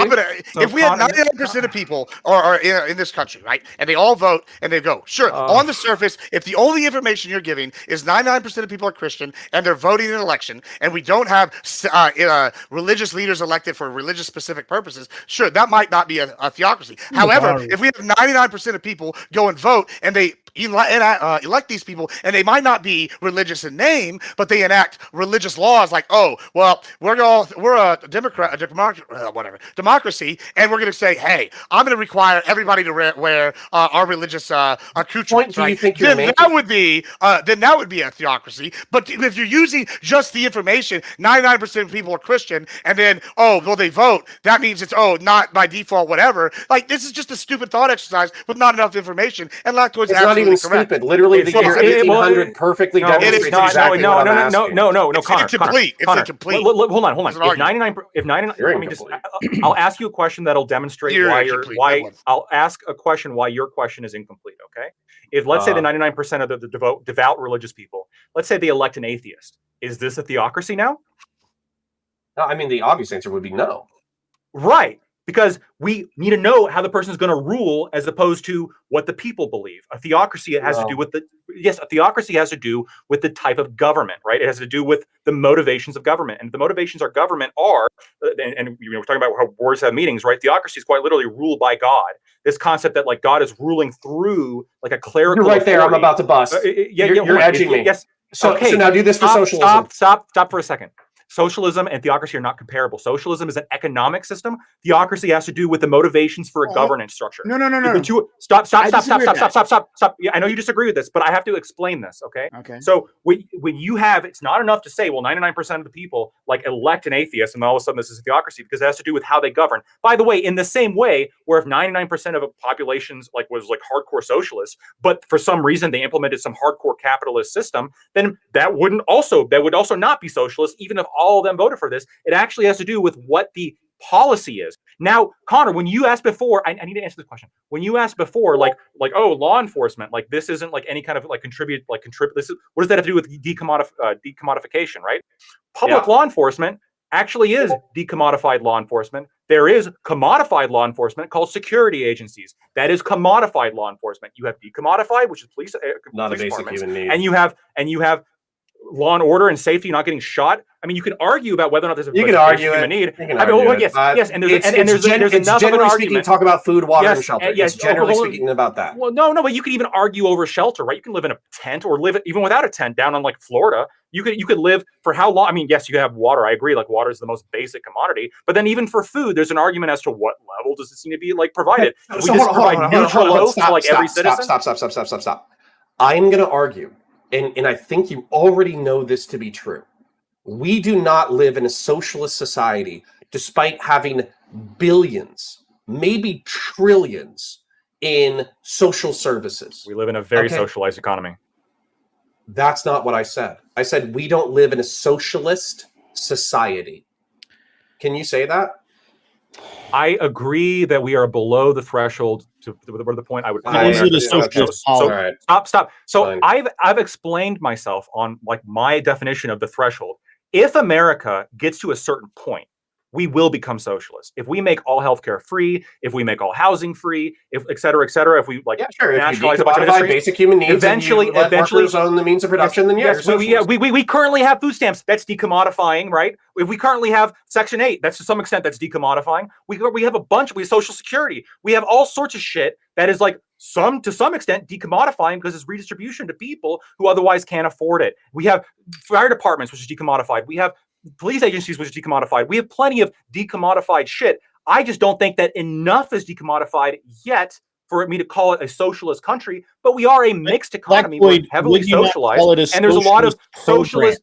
And there's a lot of socialist policies. And to give a little bit of credit here to Gibbs and Grid, which I don't think you were giving them, when conservatives are saying that's socialist, when they're pointing to a policy, what they're saying is that policy adds like socialist points to a point where I'm uncomfortable, in the same way a leftist might look at a policy and say, well, that's like, that's a fascist policy. They're not necessarily saying that if that came into place that like America would be fascist. They're just saying that they think this policy is like pointing to the wrong direction and adding points to the wrong direction. I actually, as the world's best centrist, this is actually my exact problem with lefties calling things fascist as well. Because what they mean when they're using the term fascist, they don't mean political corporatism and flexible authoritarianism. What they mean is just authoritarian. That's what they mean. They don't mean fascism. What if they call it capitalist? What if they say it's capitalist? Like this is some capitalist. If they say capitalist, they're privatizing fire departments. Yeah. Let's say they're privatizing like now. If let's say you live in a socialist economy like Cuba and you privatize like some like haciendas, like small restaurants, that doesn't immediately make the whole country capitalist, but it does make it a little bit more capitalister. Don't you agree? Right. That's my point. That's why they call China state capitalist. Yes. Okay. So you agree it's all a spectrum here, and you can't just say one definition of socialism is like an apply. No, there are policies in a capitalist country that are socialist policies. Well, he's never gonna admit that. He can't admit it. He can't because the category of government he advocates for is actual fascism, or because similar. That's define fascism for me, quick, real quick. We go with the you use any resources that you're available. You use the law book, use Google, use ChatGPT, use AI. It's right here. Give me any definition of fascism. This is from the definition of the FormundaCheese.com. Suck my dick, bro. Like you literally do the exact same thing. You never have a real answer. Notice how you never have a real answer to a real question. You're a political pundit and you cannot define a single political term. You're embarrassing. Knock it off. So hold on. Counterpoints. I want to engage with you there, right? With your previous hypothetical, talking about the 99%, religious population, right? Are we living in a theocracy? I want to push back against, I guess we'll talk to both Counter and Lactoid, the idea about simple intent, right? Because I don't think intent is enough. So you could have a population that's like 99% religious, and they could have they could have elected before then, like only people who have intended to like rule in a theocratic manner, right? Like this is a theocracy, we're gonna roll it, this is a Christian nation, all of them say it, right? And they have a whole line, and then they elect an atheist, right? That doesn't change the character of the government. The thing that defines the character of the government are the institutions, right? Like this is kind of my point, though. Yeah, well, okay. Let me finish this. So the institutions. So if the institutions are that like written into like their constitution or whatever they have, that hey, the Bible is the one true authority, right? And our power is derived from that. Well, then even if you put a stealth atheist, a crypto atheist at the top, right, and they intend to rule in a secular manner, you're still living in a theocracy. Right. Yep. So their intentions isn't enough. It's about changing the actual institutions, right? And having a secular constitution that says our power is derived from the people instead. Right. So if I can argue the spectrum argument, the reason why that I'm making this argument is because I feel like Lactoid is attempting to and I think he genuinely believes this because he said it enough times that I believe him, is that he's saying that the impetus, the moral reasoning behind socialism is a collectivist ideology. It's an ideology that says that we're all responsible for each other. So even if political theorists use socialism specifically to refer to one version of like a economic theory, he's saying that the motivation is the same. And if you use that motivation logically in order to construct society in such a way, you might accidentally effectively create a society that lines up with the political theorists.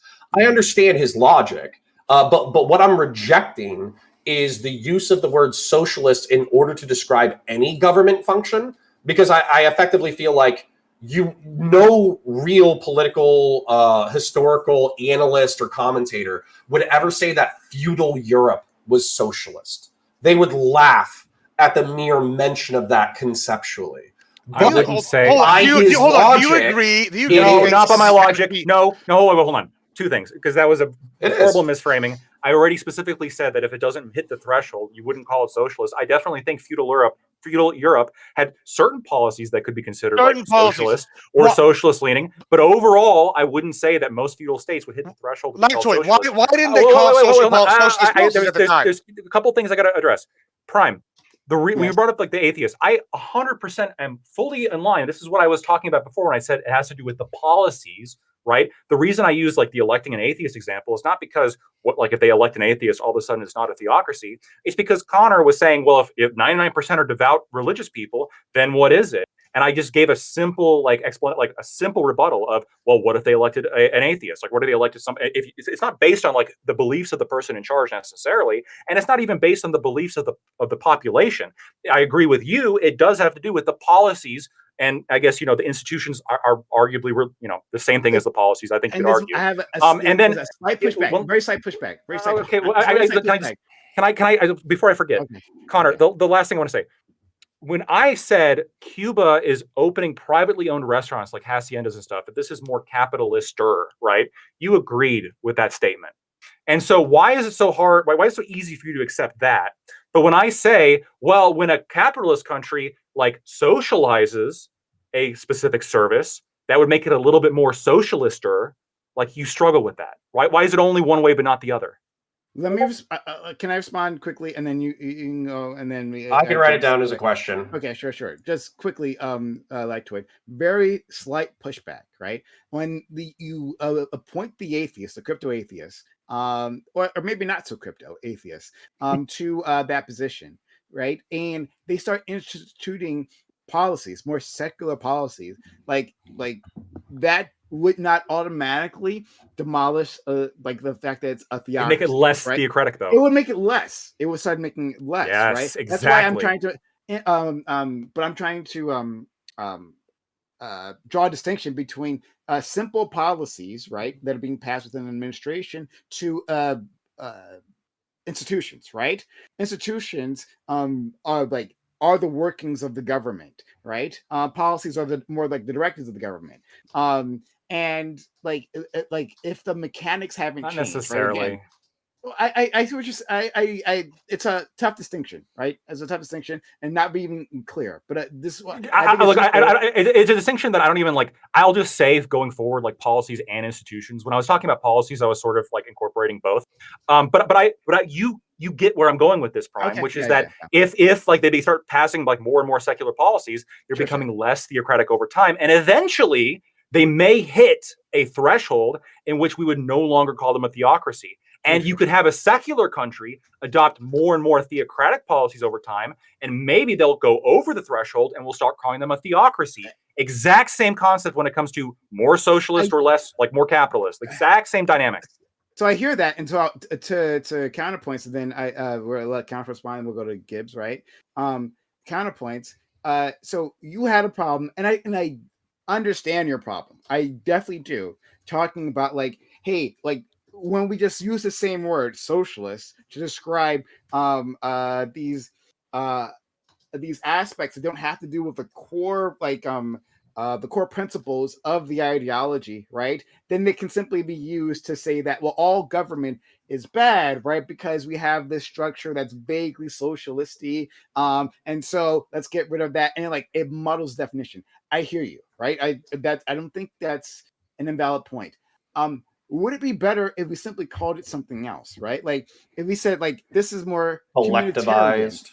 Communitarian, collectivized, exactly. Yeah, that's even better, right? There's a collectivist policy, right? And then those policies oftentimes complement a socialist society, right? But they don't necessarily make a socialist society. Would that work out better? Kind of. I just don't want to give too much ground, and I'll explain it in my answer to Lactoid's direct question. Okay. So he says, why do I readily agree that a society adopting free market economics is quote unquote more capitalist? Okay, that's like the first part of the question, right? And the reason why is because a free market stands almost in direct contradiction. Did we lose Lactoid? Lactoid, can you still hear me? I can still hear you. I accidentally hit the wrong button. Give me a second. Yeah, he'll be back. Okay, no problem. I don't need to see your face. All right, I'm back. I'm back. Drag me back in. I'm back. Okay. Okay. So why do I readily agree with that? Well, it has to do with the workers owning the means of production, or in the reference to communism, like a moneyless, stateless, classless society, right?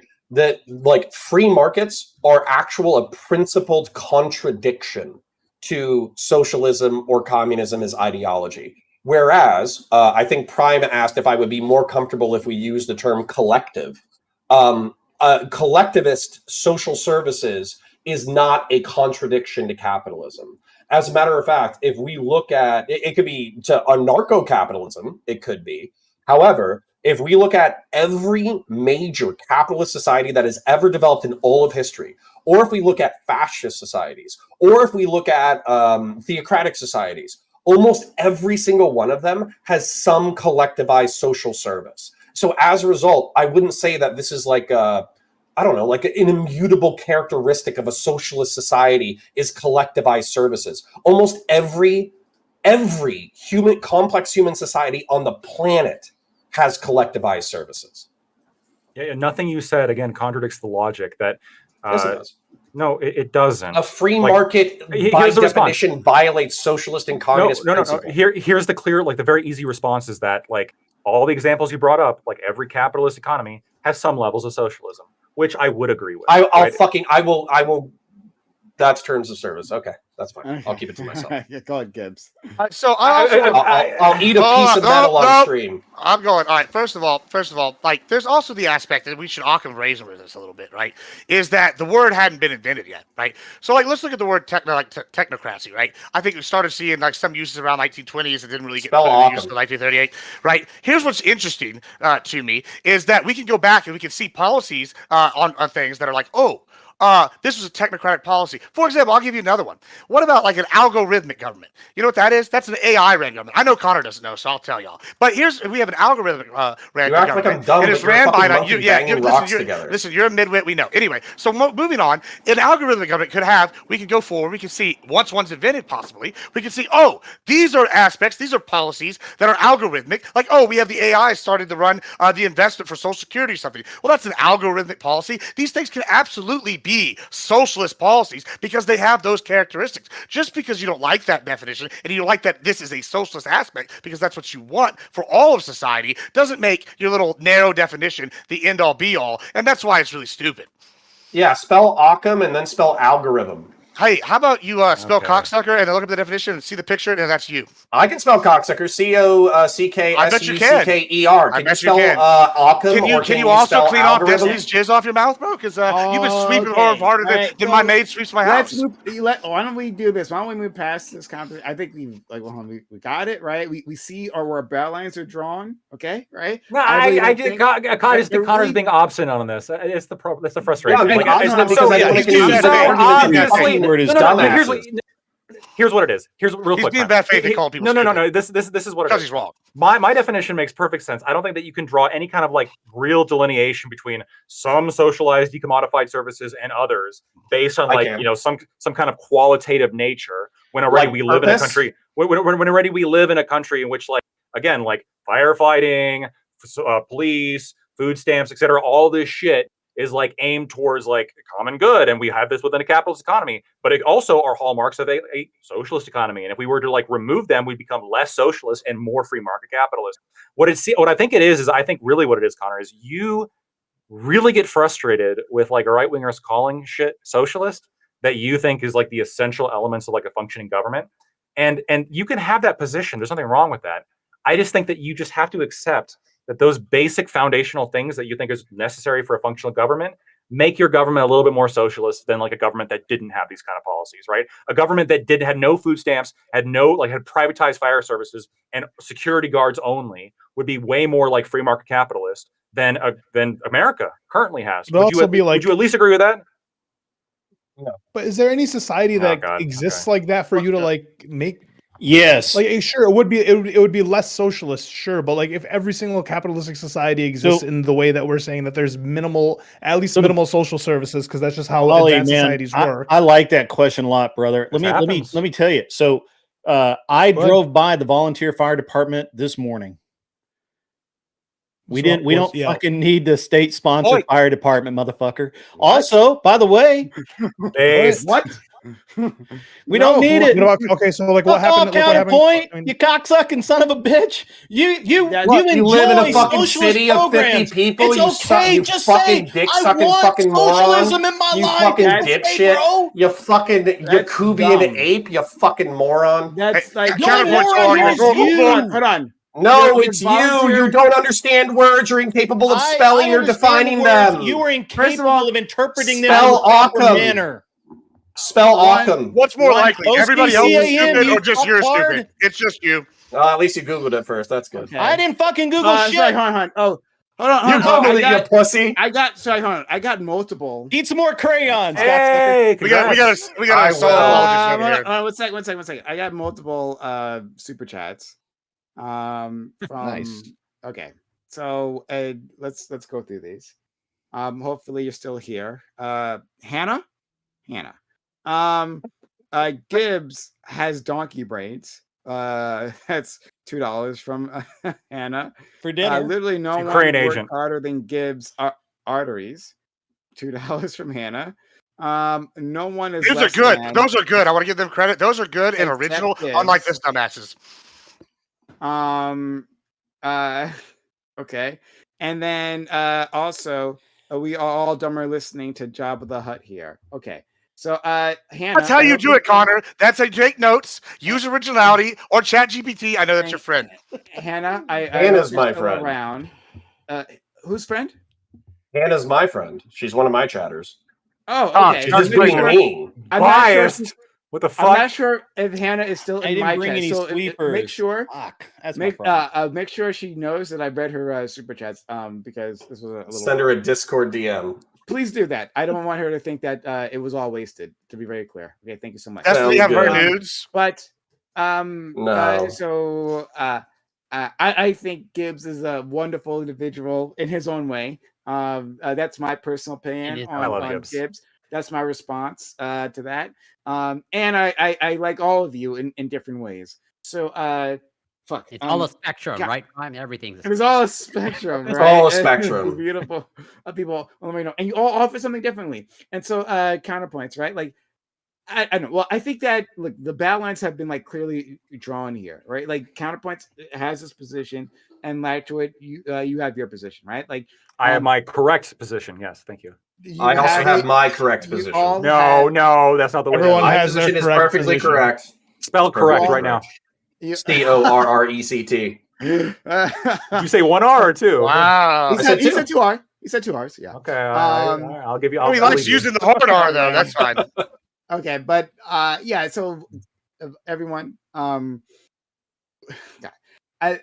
think we were having a productive conversation before about like, women and then their internal organs. That was a lot of fun. Maybe we could go back. Was it? Because Lactoid was just saying re-enslave women. He said they had more babies when they didn't have jobs. That's true. Am I wrong? Whoa, am I wrong when I said that? You didn't say you were wrong. You said that. Like my only goal in life is to be correct. Okay, everything else is irrelevant. So when I state like factual statements, you guys need to back me up. Like it is the fact. Listen, I said it's morally repugnant. It's still correct. Okay, thank you. I'll take it. I'll take it. We'll go to Ali next, but I just wanted to say, I wanted to address this. Okay, maybe Ali can jump off on this. Is that like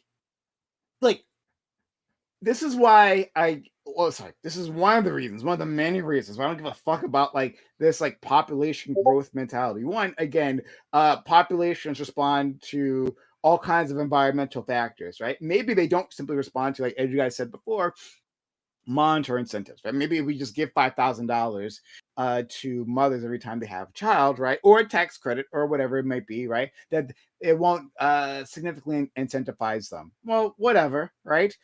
When populations rise and they fall, we should not be so concerned about the day-to-day, the year-to-year, the month-to-month, or the decade-to-decade balance of these populations. Like, because what that incentivizes is that kind of thinking, lactoids kind of thinking, enslaving women kind of thinking, right? Where it's kind like, of thinking well, too. okay, Don't leave them we need more alone. babies. Acknowledging the truth leads to bad Hey, outcomes. no, hey, Okay, but yeah, hold on, yeah, no, but and Corey, I see your hand, so we'll go to Ali and Corey.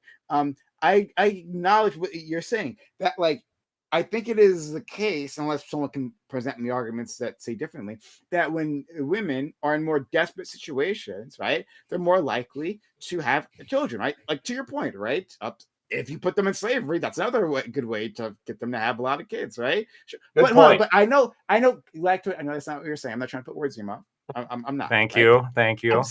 I'm saying that, like, despair, right, and economic difficulties, like, go hand in hand with, like, many children, right? So we can see that. But then if that's the only answer, well, then, like, I think we're asking the wrong question. I think we should, again, only be worrying about strengthening our societies, like, through our institutions, through our infrastructure, and through policies that make it that nurture the children that we do have, that make them more effective, more industrious, right? And better able to handle whatever world that they'll be facing in the future, rather than saying, well, the answer is, right, like, impoverish women, like, or look them out of the I'm workforce. not saying impoverish them. You didn't say that. That's what I'm saying. I'm not putting words in your mouth. I promise you, I'm not doing that. Right? I'll do that later on, but not now. And when I go. Yeah. But, Don't let him put anything in your mouth, Lactoid. Nothing. Don't let him put anything in your mouth. Understood. But this, I'm just talking generally, right? Because I think there are other people, again, I'm not saying Lactoid, but other people, when they're making these arguments, that's essentially what they're getting at. Hey, these women have been in the workforce, and we're seeing this population decline. And that's the issue, right? Hey, there are people. Oh, we've had a sexual revolution. Hey, why don't we do it so that women don't have the pill, right? Women don't have the choices as to who they share their bodies with, right? Or we shame them to the point, we immiserate them to the point where they wouldn't dare go out of the structures that men put in place of them, i.e., marriage, right? Like, fuck all of that noise. Fuck it all. Right. Well, instead, why? I am more pro freedom, right, and pro family, to the point where I say, let's strengthen what we have here, let's provide for them, and then we will end up with better outcomes. And the world, in terms of our environment, will take care of the population one way or the other. Let's go to our friend. Was it Corey and Ali, or is it Ali and Corey? I forget. I'm sorry. Was it Corey? Or Ali? It's Ali and then Corey. Okay, so or there's another option, Prime, which we could eventually lead to Lactoid's world, right? Where aren't we like? Can someone explain to me this bill proposal that, like, women can't vote if their names aren't the same as their birth certificate, which would then women vote? Hey, someone explain it to me. I'm just saying that's one way to get to the world where they're not working either because they can't, their real names aren't their birth certificate name. So, like, should women vote? I want to know how much Andrew Wilson you've been watching. So the actual, for a point of reference, there was like a proposed policy that was like for like voter integrity. That one of the criticisms was, well, it's going to stop like people who change their name from potentially voting, and like it's possible because it requires you you present some proof of like basically it's national ID, right? Except it's your ID has to match the name that you register to vote with. So what they're saying is, if you register to vote under one name and then you get married in between the registration date and voting day, and you quickly change your name in between registration and voting day, and you get your ID changed in between registration and voting day, then the name on your ID will be different than the name on your voter registration, and you won't be allowed to vote. That's literally the whole drama. It's going to affect like some sub 1.1. I thought we were going to have a more fun. Okay, so wait, would removing the vote from women also alter? Would it make things maybe better? It would probably improve fertility rates, but I'm not advocating for it. Just to be clear. I think that there are pro-freedom ways you could improve the fertility rate, right? You could remove civil rights protections in the workplace for women. I just wanted to know if you advocated for it or not. I figured that'd be a more fun conversation. Yeah, I'm not. Look, Andrew Wilson could do a better job than I'm not.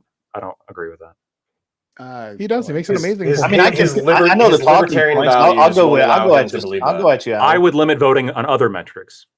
Let's go. Yeah, like IQ. I know the talking points well enough. I could go at you. Corey. It'd be great because then you would never vote, so it'd be fantastic. Corey is next. Let's go to Corey, and then anyone else can jump in afterwards. Corey. Well, first, I do want to say that I believe you missed some cheers in the chat, Prime. Yeah. I was told. Damn it, Prime. Cheers, and I didn't. But it's not showing up on my I think technology is against us tonight. Okay. Okay. So let me do that. Iko says when Jesus said, "Render unto Caesar," does that make him socialist? 200 bits from Iko. Right. Yes, it does. A lot of things make Jesus pretty socialist. God. Conservatives would hate Jesus. No, because here's the thing about that. An interesting thing, because when the kingdom of God Jesus comes down, No, I didn't say that. On Easter Monday, brother? Come because on. God is all powerful, so all the resources are You limited. nudged. It won't work in any other society, though.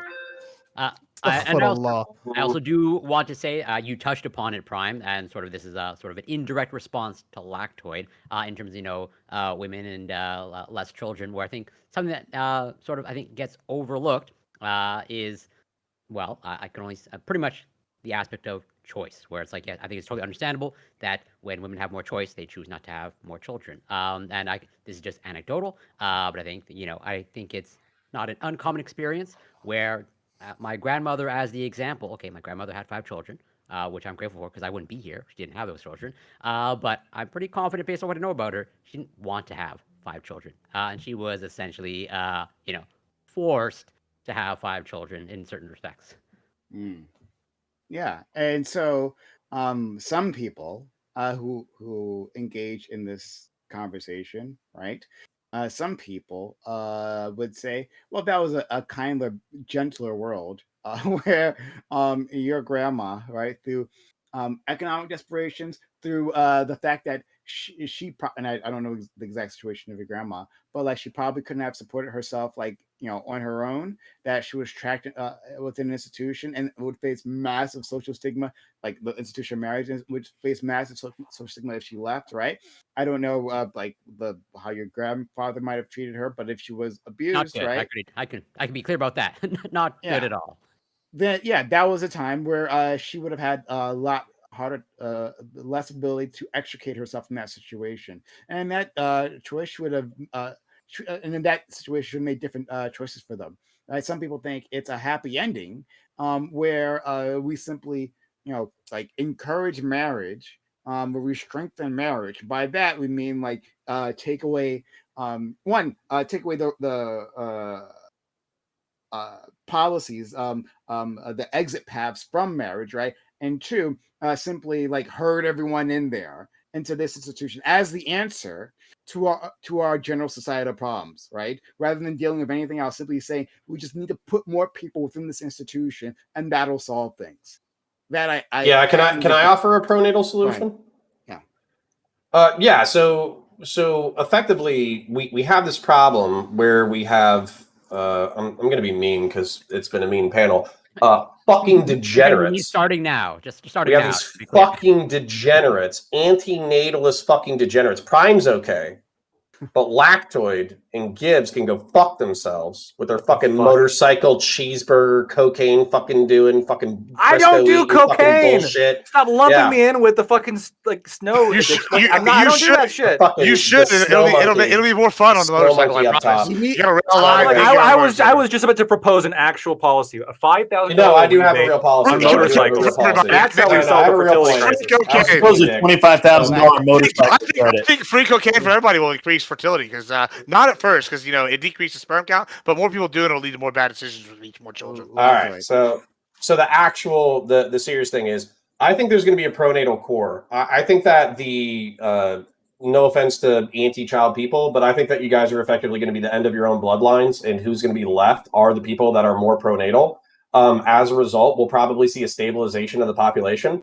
Also, I don't know if global war, like man-made climate change, is a thing, but presuming that it's a thing, technologically we'll advance, we'll probably reduce our carbon output, and then also letting all these fucking degenerates end their bloodlines voluntarily is also going to help with carbon output. So realistically, the human species might have to deal with like really severe economic crises and challenges where we have to create robots in order to make up for the productivity of degenerates eliminating themselves from the gene pool. But realistically, if they do it and then we let robots take their jobs and then there's a pronatal core left over, I think it's going to be a substantively better world where my children don't have to deal with Admiral Gibbs's children. I think. What's crazy? Hold on, let me respond real quick. What's crazy about that though is while he says this, we're not going to get the meat. While he says this from a social conservative standpoint, he sweeps for known degenerate and sex pest destiny and says, "Oh, that's part of the reason I didn't vote for Trump." So everything you're saying have is you noticed how I haven't engaged with you a single fucking time? Because I almost guarantee you can't articulate a single time that I defended his behavior. You know what's hilarious is the reason why time that I defended his behavior. He doesn't engage with me. Can you name a single time that I defended his behavior? Can you name a single time that I defended his behavior? I mean, all the time, many times. I've watched a couple of them, and it was embarrassing. It was pathetic. No, you and you should be ashamed fucking of moron, because it's never happened. You fucking you were literally on the show just today. lying on the panel right now.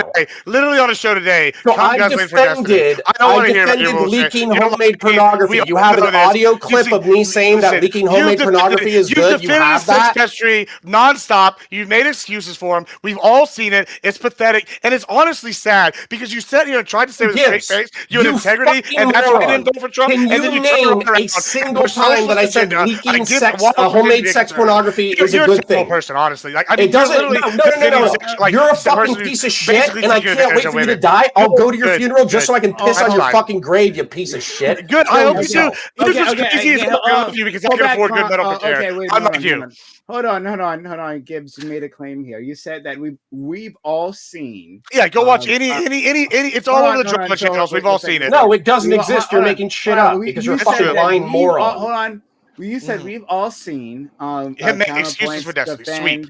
Defend Destiny, right? Are you saying that's not true, Prime? Well, I haven't seen it. Oh, right? Well, then I got something for you. I'm going to ask. Okay, I got it right here. Don't worry for you. Okay, you do that. So I'm going to ask while you're working on that. Has anyone else seen Connor? I'm looking at somebody in the room right now that I know sent me the videos. Problematic behavior. Has anyone else seen that? Why are you watching any of my videos? Oh, they weren't even yours. I guess not. Defending directly, no, but like, yeah, kind of like sweep-ish.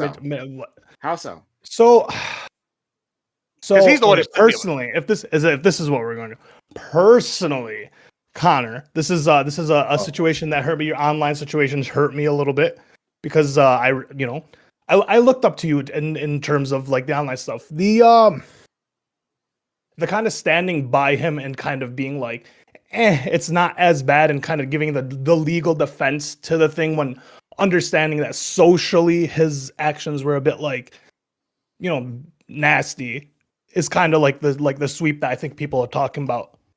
Okay, Connor, you want to respond to that? Oh, that's it. Sorry, Connor. That no, dude, that's all they have. All they have is that since your actions with progressive victory, but that and then while we ignore that point, ignore that counterpoints. Go ahead. Okay. So what happens? So it's not all I have. That's the point. So he's lying. One second. No, I'm not lying, you idiot. I'm saying what I said earlier, which I'll say again and I'll say repeatedly. You fucking moron. Gibbs, Gibbs. Hold on, Gibbs. You can send me your. Anyways, so what we said. What was probably said on the first day was Queenman, Lav, few other people. Oh, then he already knows what we're talking about. Oh my God! I gotta mute you, my friend, because I gotta get through this. Do you keep saying? Well, he just admitted what we just. He just admitted that videos exist. Right there. Hold on. Gibbs. You don't know what words mean later on, but like I want to hear him like give a defense. Like, don't make me mute you. Go ahead. Counterpoints. Okay. So on the very first day of this entire drama, there were characters like Lav, Mr. Girl, J-Stock, and Queeman, who were all saying effectively that Steven's going to jail, he's going to prison, he's going to get sued into the ground, he deserves to be on the sex offense registry, all that kind of shit. And based off of my training and experience in law enforcement, all of this seemed extremely hyperbolic based off of the scenario available. And I said, Stephen, well, obviously we can say allegedly because it hasn't been proven in court yet, but allegedly has leaked homemade pornography to third parties and allegedly has audio recorded consensual sexual liaisons without consent. That's what's been alleged so far. And so while this is bad behavior, while it should be condemned, all that kind of stuff, I will be surprised if he goes to jail. I think it's 50-50 on whether or not he's going to have a cash settlement. I don't think that it's reached the threshold of the law cybersexual harassment. I don't think that it's reached the threshold of the law digital voyeurism. And so as a result, I'm not going to fucking spurg out about the scenario. And that's just been my position. Okay, hold on real quick, though. Sure. Now, I will accept Ali saying, hey, listen, man, that dude actually fucked up. It rubs me wrong. And you not going hard rubs me wrong, too. I'll accept that. Okay? That's totally fine. What I will not accept, though, is these fucking degenerate, coke-addicted fucking freaks who support Trump, who support conservatives, who hang out with Andrew Tate. And Andrew Tate is a fucking, he's mixing it up in conservative circles. He's a credibly accused rapist and sex trafficker, but I'm supposed to take all the heat that you should have for Andrew Tate, and I'm supposed to apply that to Destiny. I fundamentally reject that pearl-clutching bullshit. Okay, so I'm going to throw the question to Ali then, right? Like, so what... And obviously, I haven't seen these exchanges, right? Like, I'm the man outside. And so what Counterpoints described, right? What that sounded like to me is something that I could see, I don't know if he did this, but like Lactoid or Pisco doing, right? Saying, okay, just looking at the law as I understand it, right? These are the outcomes that I could see coming, right? Rather than necessarily stating, hey, I'm the... No, that's not just it, though. One second. We'll get to you soon. It's not saying that he shouldn't face these consequences, or that like it's wrong for you to say that you should defend these consequences. It's just saying these are the likely outcomes using my expertise. So is that a proper characterization of what happened? Yeah. So like, I think there's going to be a different, because for like, I think for people it's going to be a little bit more personal, for viewers, whatever it may be. So like, once again, I would have preferred a private conversation, right? But I guess it would be like the way that it was handled, right? I don't think the outcome of like the F slurs and the N bombs were like the best of looks in terms of like, you know, like people who like wanted you to have this like discussion probably better. And then, yeah, it's just like, I guess he characterized it good. It's just people care more about the social outlook than the legal outlook. Which is true. So you're saying it was when they're in terms of association, right? Because like if the idea is that like you are the 5 people that you associate best with, right? Like you are some of the 5 people you hang out with. Sure. And then I mean, Connor said multiple times that like his personal friends on like in like IRL, he doesn't see as much as his online friends. And so like if that's the case, then people are going to judge you based on like your 4 or 5 online friends, right? Because that's like your perception online. And so then that becomes like the social issue of like you're sweeping socially by defending legally, by saying like, oh, legally this isn't a big deal, but socially is like the idea, right? Okay, so you feel like by making those statements, what he was essentially doing is like saying that this was either less serious, maybe deflecting from like how damaging this all was, right? Like under the cover of like, hey, this is my legal analysis. Yeah, and I mean, I don't think anyone actually cares. This is online drama, right?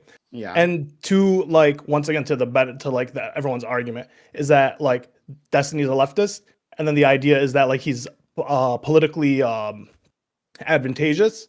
And so therefore having him around and him being used as like a spotlight for the left, as in like we don't have another person to represent the left as strong as Destiny, is also just like another like, I guess, would be a mark against you can say it's Coke. What's frustrating for me though, from a lot of people.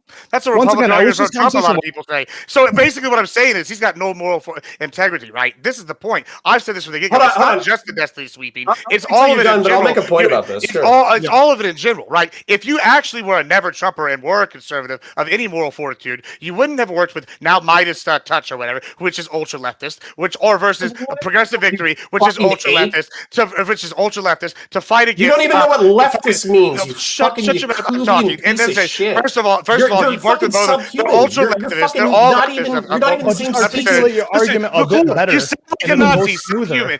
Listen, it's crazy. You sound like a Nazi. I'm so glad we're using terms that they use all the time. Subhuman, eugenics. These are all things. These are all things that he's promoted in this stream. He's promoted eugenics. He's used Nazi terminology. He's used slur words, and this is just today. And what's crazy is that he's sitting here acting like he's this social conservative. That's I represent the values I want to see go forward in society, while simultaneously wishing death upon other cast members and defending a person accused of sex pestry in the same manner, in the same manner as Trump. Because anytime Trump has been brought up on sexual stuff, it's been it was civilly, not actual. And this is a argument many Republicans use. Now I haven't tried to justify it because I've always said I always vote for what's best for me because I'm morally consistent, and that Trump was best for me in this scenario. Connor here has used that as he's very bad socially. Trump is a rapist. Trump is a sexual assault person. Look how terrible this person is. Then says the audacity with a straight face to blame things. And I posted about 3 or 4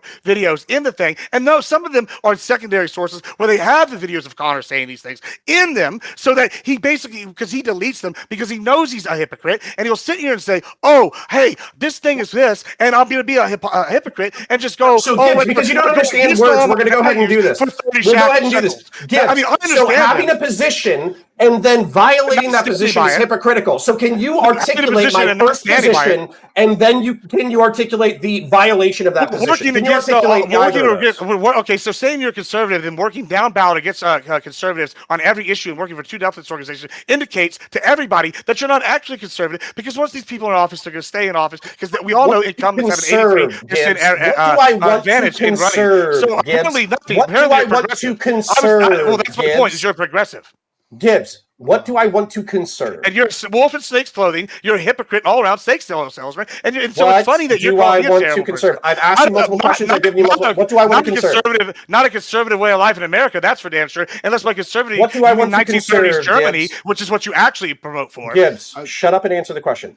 So yeah, what he wants to conserve is the Nazi elite lifestyle. That's what Colin wants. To be clear, I'm calling him a neo-Nazi operator. That's what I'm calling him. Okay, I think you're a moron. What do I want to conserve? 1939 Germany in America.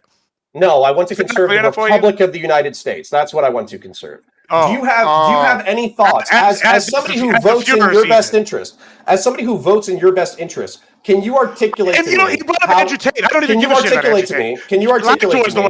Can you articulate to me? Can you articulate to me? And he likes them. How threatening to invade Greenland is a good thing. Keep trying to drag me into this. What the fuck?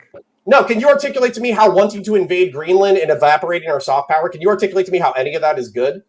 Fantastic. It's about time America stands up for itself on the world stage and secures the Arctic North. You're embarrassing to Twitch and YouTube politics, which has a bar you're that is just your family and above the everybody ground. knows. So I'm sorry. No. Can you articulate? Okay, so can you articulate to me how? Hey, listen, maybe Mama Woo Bucks will give you some more money so that you can make your rent next time. Articulate to me how threatening Denmark in order to try to take Greenland has been good for the United States. I think it's been great. People know that we're not dicking around. About time. So we should be able to invade our allies. We should be able to invade whoever the fuck we want to invade because we're the goddamn superpower. Welcome to American imperialism, baby. Manifest. Okay, so hold on. So let me ask you a follow-up question. Do you think that illegal immigrants should illegal immigrants get due process? I mean, depends on what you consider due process, but I guess, yeah. I mean, they should be duly fucking kicked out of the country for being here illegally. Okay, so do you think that Kilmar Abrego Garcia, a guy who had a stay order against him being deported to El Salvador, do you think that when the Trump deported him in violation of that court order, that was actually good? Well, I'll tell you this. He should have been deported the first time he broke the rules, and then that would have solved this problem initially. So, yeah, yeah, that's the bigger problem. Okay, so what? So it's good that he was deported in violation of the court order. I would like a yes or no answer. You agree that it was good that due process wasn't followed under Biden in regards to this specific guy, correct? Okay, so you just jumped to a whataboutism. I would like your answer to the question. Well, I mean, I gave you the answer. I will agree that it was bad. If you agree the same thing is bad, that Biden did with the same guy. So do you think that it's good that President Trump is currently unilaterally raising and then lowering tariffs over and over again over the course of 90 days? Love it. Big fan. Okay, so I'm making a shitload of money, so I love it. You don't want a republic. Yeah, because tariffs are just key. You want a key thing in defining what a republic is. Yeah, they are. They're actually technically a congressional responsibility. If you have tariffs, guys, you are a monarchy. Counterpoints. What a no. See, invading whoever we wanted because we're the superpower. This is what that was the monarchic authoritarian thing to say. And then also saying that it was good to deport illegal immigrants without due process. That was also the authoritarian thing to say.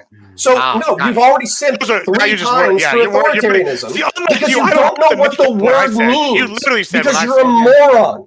Okay. All right. So, sorry. Grid. You want? Yeah. This is called gaslighting. Yeah. I just. This is called you don't understand words. And then yeah, words. Words is big. Words real smart. Grid. Connor, no big word. Grid. I do. Grid. I just had, and look, I got to be honest with you. I have probably the least understanding of what has happened on Twitch and wherever, because I don't follow any of that, so I'm not. Lucky you. Lucky. So, but I do have. Everyone saw it though. Because I did see some stuff, like restreamed and clipped, and I'm just curious because I don't know, right, Connor? The one clip I saw, it seemed like you were throwing everybody from President Sunday to which I've talked to like one time, to just basically everybody associated with it under the bus except Destiny. And I'm curious about that. What was that all about? I don't agree with the characterization because effectively what we started the stream with was Destiny fucked up in XYZ way. We understand that he fucked up in XYZ way. Here's all the other actors who are in the scenario who are also doing fucked up shit. And I can articulate that for you if you want. Well, I understand you can articulate it with somebody watching the stream that you and Brianna Wu. Thank you, Brianna Mental Wu. gymnastics is the word you're I actually met her at DebateCon, and I can never remember that dude's name, but it's not worth remembering. So yeah, Brianna Wu. You gonna talk about your second wife that way? I'm talking about your second wife that way, Connor. We know that you like sucking on Brianna Wu's dick. I mean, you want to defend her? Dude, I'm serious. I seriously actually want to answer this question because it just seemed like literally you may characterize it that way, but nobody watching the video would characterize it that way. So I'm curious. No, the two people who wouldn't characterize it that way are Rob Knorr and Gibbs. Those are the two people that wouldn't characterize it. Like 16 other people that are drama content farmers that have posted. And I'm just saying, like, I mean. Oh, you mean Queeman and J-Stock, the people that I was directly addressing? Oh, yeah. Those two, and then about 10 more that have reacted to it since then. Like, I mean, it's just endless. Everybody's saying the same thing, and you're in denial. I don't know what's worse. So let me ask you this. No, hold on. No, I don't want to hear it. I don't want to hear it. I want you to shut the fuck up. I want you to shut the fuck up. I want you to shut the fuck up because I'm gonna direct something directly. So hold on. I'm gonna ask you guys something real quick, and I want direct answers. I don't want 3-minute rants. I want a direct answer. Sure. So, President Sunday excoriated Max Carson for 90 minutes because he violated the consent of Anna Voir, who was one of Destiny's alleged sexual harassment victims. That happened when the Mr. Girl report was released, and he said that he was a hypocritical piece of shit who had ruined the case against Destiny because he had violated the consent of the victim. President Sunday, almost 1 year later to the date, went ahead and leaked the personal information of Pixie, accusing her of being an extortionist, knowing that she had threatened suicide because of the potential public backlash. So do you think that if you had previously taken the position that you should not violate the consent of victims, and then you leak the information of somebody who had threatened suicide, some people might find that hypocritical and potentially dangerous? Both pieces of shit. Good point. Good. You agree with me then, you fucking moron? No, we don't agree with you, bro, because that's not what you do. You literally just said they're both pieces of shit. You agree with because me, we you fucking know idiot. that. See, the difference between us though is that I'm calling spade a spade. I think they're both pieces of shit, right? Here's the difference. You over here go, well, but Destiny gets a pass because his background in history, X, Y, Z. Said he got a pass. Mentally gymnastics, bro. I've watched you. I've watched you do it on multiple streams. You watch me say Destiny gets a pass. If you watch me say Destiny gets to do whatever the fuck he wants without consequence. I know it doesn't exist. You're the words. You're lying. Listen, I'm not lying. We've watched it, and if that's You're not lying. if you don't come out right and say it, you're directly inferring it. Just like you've inferred. Inferring it. No, you're inferring that you don't know what words mean. Guys, just because you want to do mental gymnastics doesn't mean it's not happening. Give me a second, man. Give me a Sure, second. go ahead. Let me ask something. Because I barely am on Twitch. Matter of fact, I'm never on Twitch, so I don't know a lot of this stuff. But let me ask you something, because well, neither is Connor anymore. He's a 5-year Andy after Googling, but that's why he's on. Hang on, let me. I just got my silver play button. You fucking retard. Cool. You're still 5-year Andy. Let me ask you something. So, could you link did that because he brought up your account earlier, which is funny because I'm in his head. Sorry.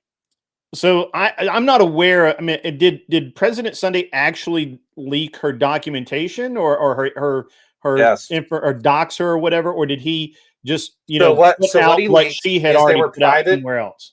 There were private communications between Pixie, Steven, and another person called Kyla. Okay, and these private communications were effectively negotiating whether or not there was going to be some kind of financial or personal apology and financial restitution to Pixie. Okay. These negotiations stalled. How did he get? And part of those, there was a third party named Aaron who was friends with Pixie. Pixie, as a part of these negotiations, was checking in with her friend to get a second set of eyeballs on what was going on. She shared them with Aaron. Aaron shared them with President Sunday. That's pretty convoluted, I guess, but sure, okay. All right. It's absolutely convoluted. It's a whole mess, man. It's a whole web.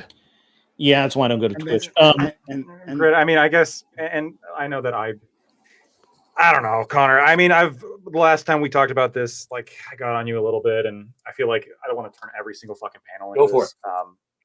I guess. No, hold on. I think what Ollie is saying. Are you not to air diet when you say Aaron?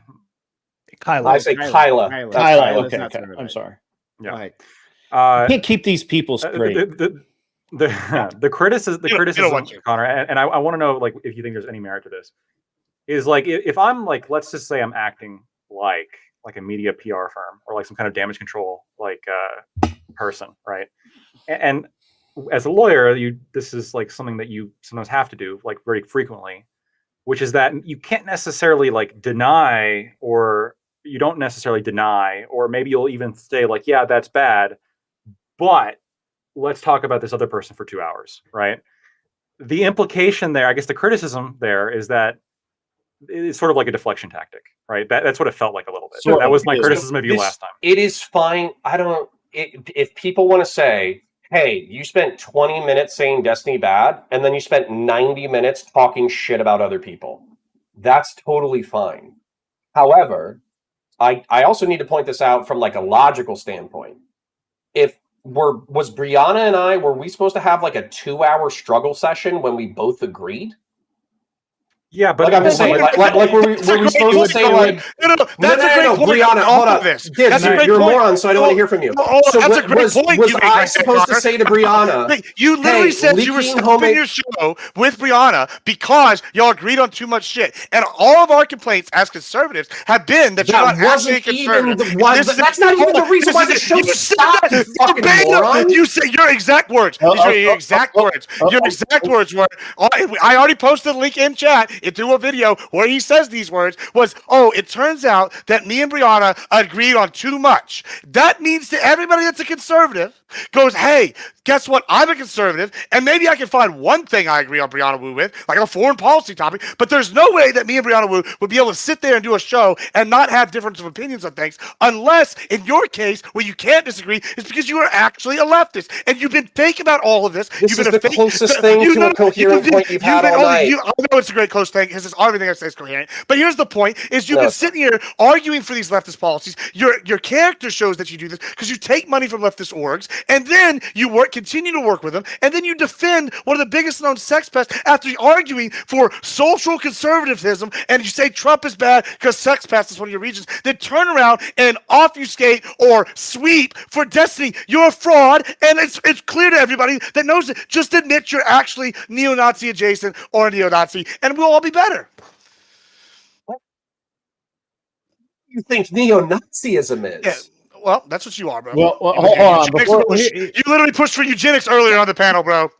I don't want to hear. But before we get your mic is so out. fucking serious. I'm so fucking serious. Everybody, shut the fuck up. Neo-Nazism is when you agree with liberals and you defend Destiny. Well, is that neo-Nazism, you fucking idiot? Well, that and when you push eugenics and other neo-Nazi policies, yeah.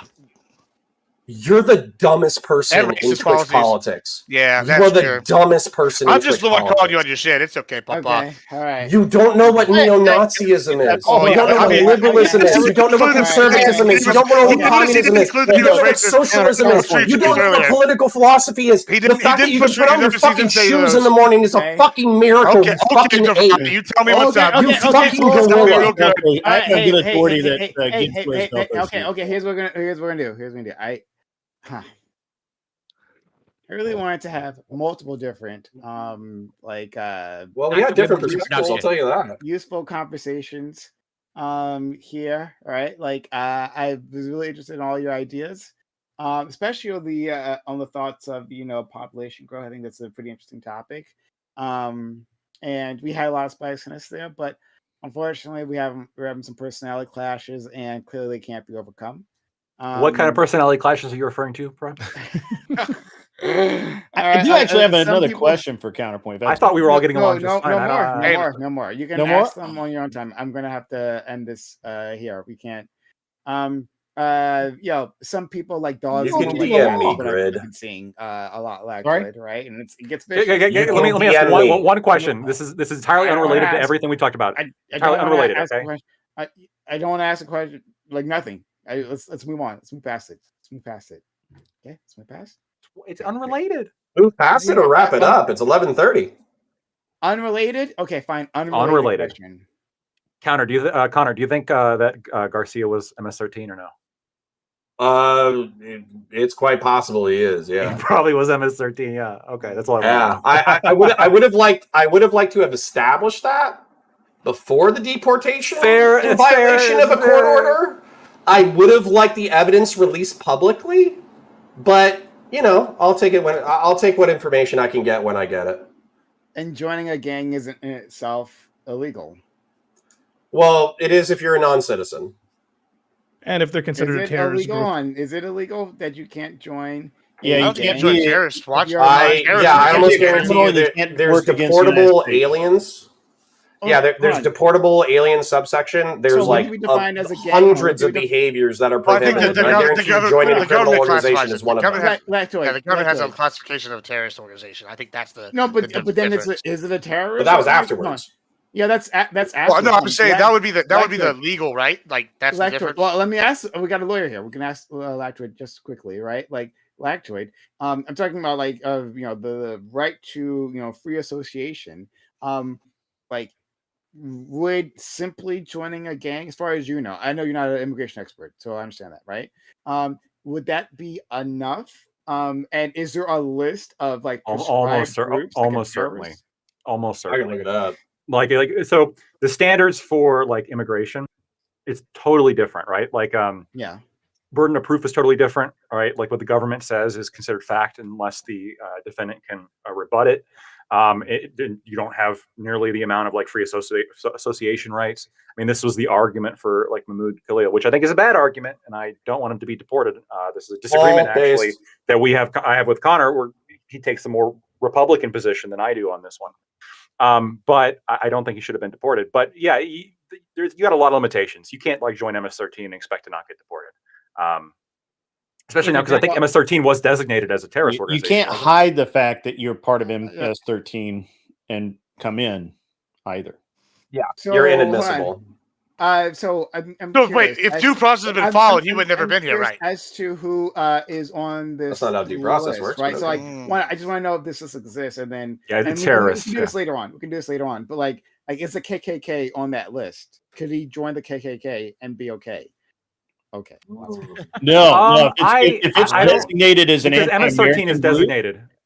So MS-13 is a designated terrorist group, but not the KKK. well, it doesn't have to be a not. terrorist group, Prime. You keep filling in It's not a terrorist group. MS-13 It doesn't isn't a have to be terrorist group. terrorist. If it's It doesn't- anti, okay. if it's anti-US, if it's Would anti, you say the KKK is pro-US? I mean, they would. No? I wouldn't, Okay. Well, but that's beside the Well, yeah, you would. Okay, great. So we would say that that's a if we're going to be. But it may not be defining, on the terrorist list, groups, we would say right? the KKK. It may not be on the list. Yeah. I think it's just interesting how we define these things. And again, I'm just like trying to confirm that if we've defined it that way, but we can look into that later. That's fine. So like when my Okay, they're literally. I'm going to link it in the group chat. There's literally like a list that has like a whole long list of like these are the terrorist organizations. When my MS-13 wife is immigrated, listed. when my wife immigrated, she had to literally write down that she did not belong to specific organizations in China, even associated with them. Yeah. And if she had said yes, you know what, I was a member of this party when I was a kid or whatever, she probably wouldn't have gotten her citizenship. Okay.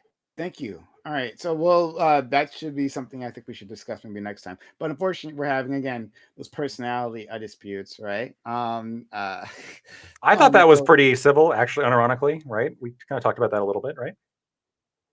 What do you mean just now? You mean the last 120 seconds? Yes, the last 120 seconds. It was pretty civil, was it not? Indeed. We talked about terrorism. That was ironically talking about terrorism was the most civil this conversation was. The most united against terrorism. Okay. I think it's really unfortunate because I really like the people here, right? All of them.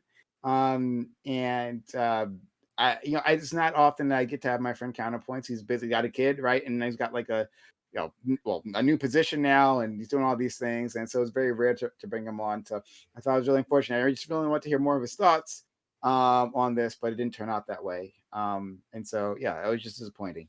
But it is what it is.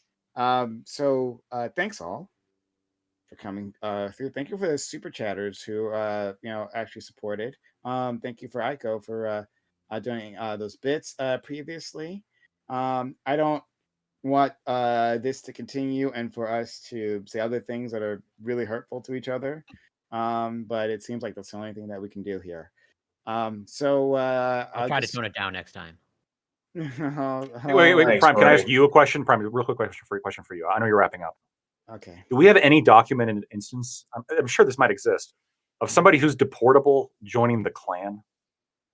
Deportable. We might. I mean, like a white person. Yeah, we actually might have like a white who could be deportable joining an anti-immigration. I guess it's possible. All right. Yeah, I mean, we have European immigration. Some Swedish guy. Yeah, maybe a Swedish like person. Lactoid. Yeah, Swedish Nazi. Yes. I rescind all the eugenics arguments I made earlier. That's mighty white of you. But I wouldn't know specifically who would fill in that. But I'm sure like we've deported Europeans. I know we deported Europeans, and I don't know if they've necessarily joined the KKK, but I think they would let them in. Thank you all for this. Thank you, Grid, for being here. Shout out to Grid. Shout out to Gibbs, and Corey, and Ali, and Lactoid. And again, my friend who I really miss, who I don't get to see often, but I enjoy you, right? If nothing else, Counterpoints, know that I love you. And that's really all that matters, right? That is the one that matters. Yeah, so I'm sorry this kind of... And Ollie a little bit. And Lactoid to a lesser extent. And Corey just because he's wholesome. Grid, I'm on the fence on. Gibbs can fuck himself. Don't like. Are you saying are you like me to a lesser extent? What the fuck? What, then Ali? I'll give you one piece of advice you should follow. You should get Hannah or whatever her name is to write your jokes because she's actually got original funny material and proves that women can be funny while you're never funny and you're just the dumbass. So good one. You probably take my So as always, I have all this time in my hands, and I don't actually find out who to raid, and so I very awkwardly have to go through this time where I am stalling. Well, while you're stalling, try to figure that out. If you want an e-girl, it's just quick Kitty's announcement. E-girl that's maybe available. announcement. Connor, are we still doing our conversation tomorrow? Yeah, I'm down. Okay. And then same thing, Grid. If you just want to fucking DM me, ask me your question. I don't care. That's fine. It was I'm a pretty open book. Yeah, honestly, I fucking forgot it now. It was the Andrew Tate thing. You know, I don't know any conservatives that think Andrew Tate is conservative. He's a fucking degenerate. Yeah, Benny Johnson just had how much coke Andrew have you Tate done, on Well, media and was singing his conservatives. praises So did for a Candace substantive Owens. amount of time. So That's did media Candace conservatives. Owens. Yeah. Yeah, I just all don't media know any. conservatives have Like, Andrew Tate on all the time. Yeah, literally everybody I know thinks Andrew Tate is like a tremendous degenerate that we're not even sure how he actually. I agree with them. He's a rapist and a sex trafficker, and nobody like if you want to talk to him, that's fine. But maybe you should contend with him instead of just like I don't know glazing him. That would be my position. To say that I'm going to raid out to apparently Gibbs. I'm not sure if the stream was about to end or what's going on here. We're doing things after this. Yeah, it'll go pretty girl raid. No. Oh, sorry, I meant Wick. I meant Wick. Actually, same thing. It's Jeez. I was going to give you a girl. Well, now I'm offended on Gibbs' behalf. This is bullshit. My friend Wick always is very kindly helping me out, so I got to help him out. He just happens to be streaming now. Yeah, Wick's doing Sarah's panel right now. Yeah. So speaking of Wick, sort of, tomorrow's conversation is going to be Ukraine and Russia with Connor. So okay, interesting. Yeah. What time, by the way? Anytime after I get done work. Cool. We'll work it out. But anything after, like whenever they unchain you. Whenever they unchain me. Okay. So anyway, I read it out. Yep. I won't be available next week because I'm debating on Sarah's deal. So Raging Tomato, right? That's Tomato. Tomato. Yeah. This Sarah person. Oh, I've actually put Wick in contact with this person. I never met this person myself, but like she reached out to me. She wanted me to come on her panel. But I was like, this is Monday, so yeah. That's gonna. I hope they're doing well. Those two guys are brutal that they're going up against. Yeah, they really Andrew are. Wilson's for on Wick right and now. Soypill for Wick and Soypill to go up against those two. It's those guys are rough. That's rough. Yeah. Next week, it's me and Pentuple against. Like I can't remember the two victims. Give me a second. I'll remember. It's I have bad memories around here. Man, I cannot remember that. Bro, it was a year ago. This motherfucker, I swear to God, you're worse than a fucking. You're worse than an ex-girlfriend. No. Who remembers every little fucking thing that you did wrong. I bet you I can go through more. Worse than an ex-girlfriend. Oh my God! I'm sure you could, because apparently you got a fucking memory of like I have you imprint. Like an elephant, and you just remember everything about every little. If remember things is feminine, I'm totally fine with that. Like, I know, you don't have to put titles on your fucking movie. Like you just lay them all out. You know exactly where they are. That's a key component of learning. Well, if you're still figuring out the raid, can I do a shout out? I already rated out. Yeah. Oh shit. Okay, so this is just us. Warmed up. Yeah. Yep. It's me and Pentuple against Renyald's Notebook and Classy Neurotic. I think Renyald is a really cool. All right, see you, buddy. I'm out as well. I'm going to go take care of the wife. Grid, if you think about it, DM me. It was just an thing. Connor, I did DM you, so just hit me back real quick. Okay. What now about something specific? I mean, no, yeah, I just DM'd you. Hey, in counterpoints, make sure you DM that Hannah person to make sure they know I did read their. I will. Okay. And then Prime. I don't, just sharing, between us girls. Okay, Gibbs and I are just oil and water. We're not going to see eye to eye. He makes it, we're not talking about the ideas. We're not talking about the arguments. We're talking about how big of a piece of shit I am. And if we're talking about how big of a piece of shit I am, I'm going to let him know how big of a piece of shit I think he is. And obviously I don't really have like the terms of service memorized, so that's not always great. Well, I don't Yeah. like him either. I think he's a fucking asshole. Well, maybe kind of a piece of shit. I don't think you're the only oil to his water. I'm pretty sure.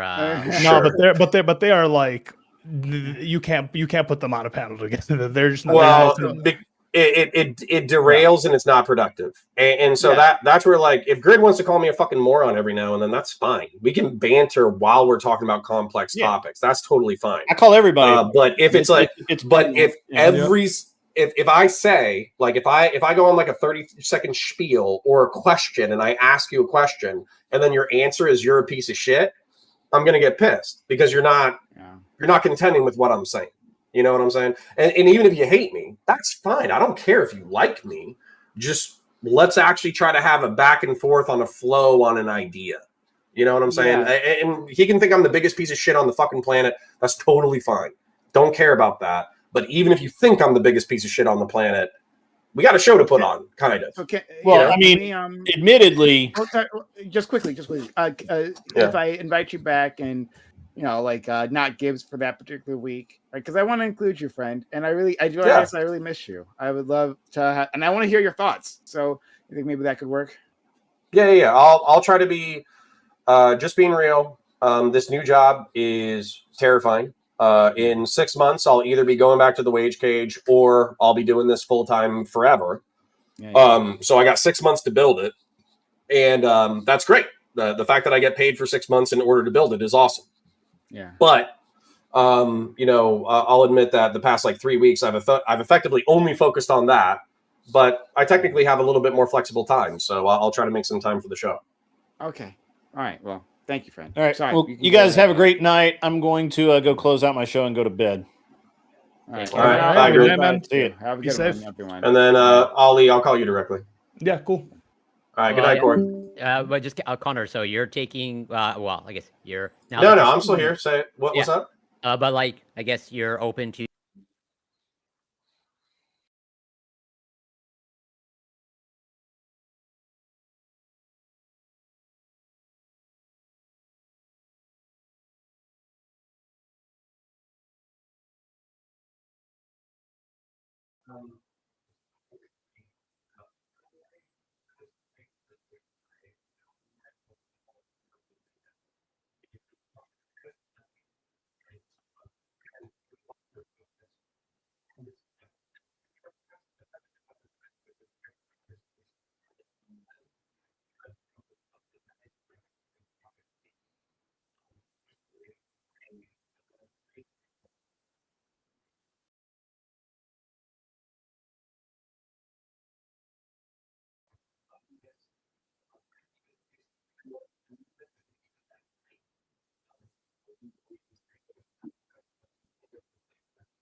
Fucking hell.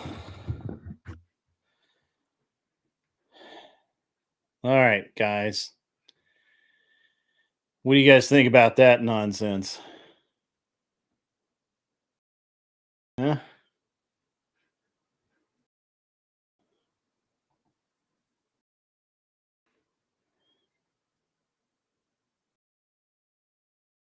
I know. Right? I did do that. I didn't mean to do that. I don't know why it was that I just literally just called him a commie or a socialist or whatever, and he just went the fuck off. But you literally just heard that motherfucker say that he is being paid by Democrats to lie to young men. Lie to them. Did you hear that shit? because I heard that shit, and I had and I still had it up. I don't think he realized I was still alive. But that'll make one hell of a fucking clip. So yeah, there's a lot of Spurg, man. There's a lot of Spurg. So the oh, he's a big socialist, man. He's big time socialist fucker. I don't know why it'd have to be behind a paywall, but maybe I should put it behind a paywall so I make more money. Yeah. The thing is, guys, is that he's not. So he is a wolf in sheep's clothing, and Gibbs fucking hates him, and I think he's kind of right to do so, because while he can talk the talking points, the reality is that he is he's paid by the left, and he's been paid by the left for a couple of years now, and he is there's, as far as I'm concerned, he's basically a traitor to the country. So that's just my viewpoint. You guys don't have to do any of that nonsense. So yeah, he actually brought that right up out of the gate. Gaza genocide, all that nonsense. Yeah. So pig in sheep's clothing. Okay. All right. Yeah. So I mean, it's pretty fucking terrible, guys. I mean, this dude is man, it's rough. It's rough. But hey, I made it through. When those guys were spurging and I dropped down to like 17 fucking viewers, I was about to yell at those bastards. They were just like going back and forth. It was pretty terrible. And there was no reason for it. Where you guys want to go, to Andrew, or do you want to go to the Raging Tomato? Because I gotta send you guys somewhere, and I might as well send you somewhere fun, right? Right. The genocide stuff may be too. I think it is on Twitch. I'm not really sure about over here. But we'll figure it out. We'll figure that out. Yeah. Yeah, he's a piece of work. And dude, I'm telling you, man, Gibbs hates that dude. But the funny thing is Gibbs looked like he was bumbling around, but he was sharp, man. He literally, like, I mean, he fucking knew it, man. He got him. I mean, honestly, my opinion.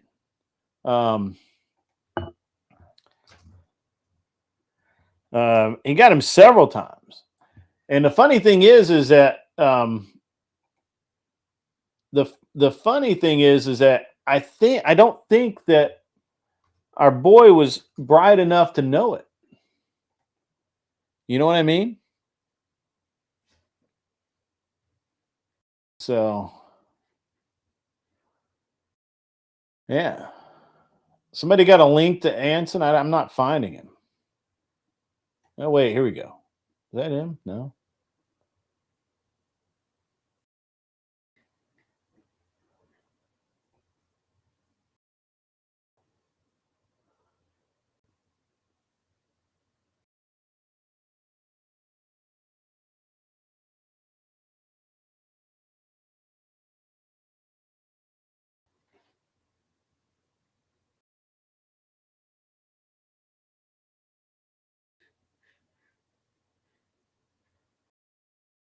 Yeah.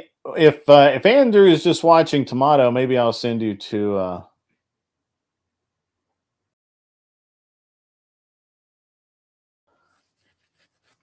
I'll send you to the Tomato. Yeah, that's fine. I'll send you Tomato. But man, what a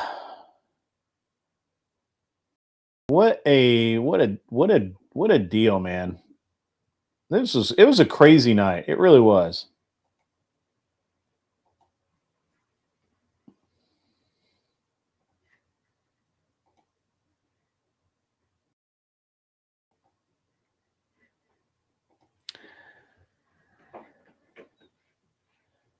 Yeah, the end was just the only thing that you missed, Kissy Cat, was at the end. CP literally admitted that he's getting paid by Democrats to pose as a conservative, to make shows for to lure young men in and make them feel better about being Democrats. Yeah, social conservative bullshit. What a fucking dumbass. To anyone and everyone who contributed to the show, I certainly appreciate every dime that you have donated. What's up, Glenn Lawrence? How the hell are you? I see you. I'm going to send you guys over to. I'm going to send you over to the Raging Tomato, and you guys can. You guys can have a great rest of your night. Glenn, text me, brother. We'll talk.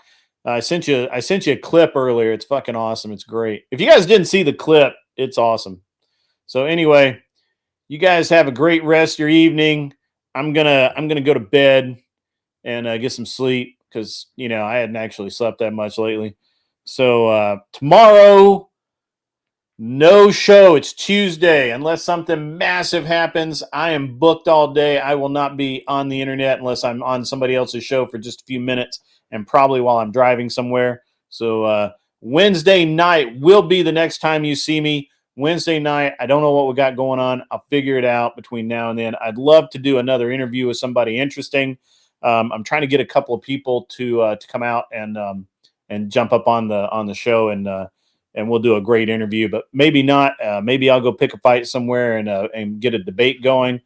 Maybe I'll invite Counterpoint over and see if I can embarrass his dumbass again. What fucker asking what the definition of socialism is. What a dumbass. Anyway, you guys have a great rest of your night. As always, be cool. Wear glasses if you need them.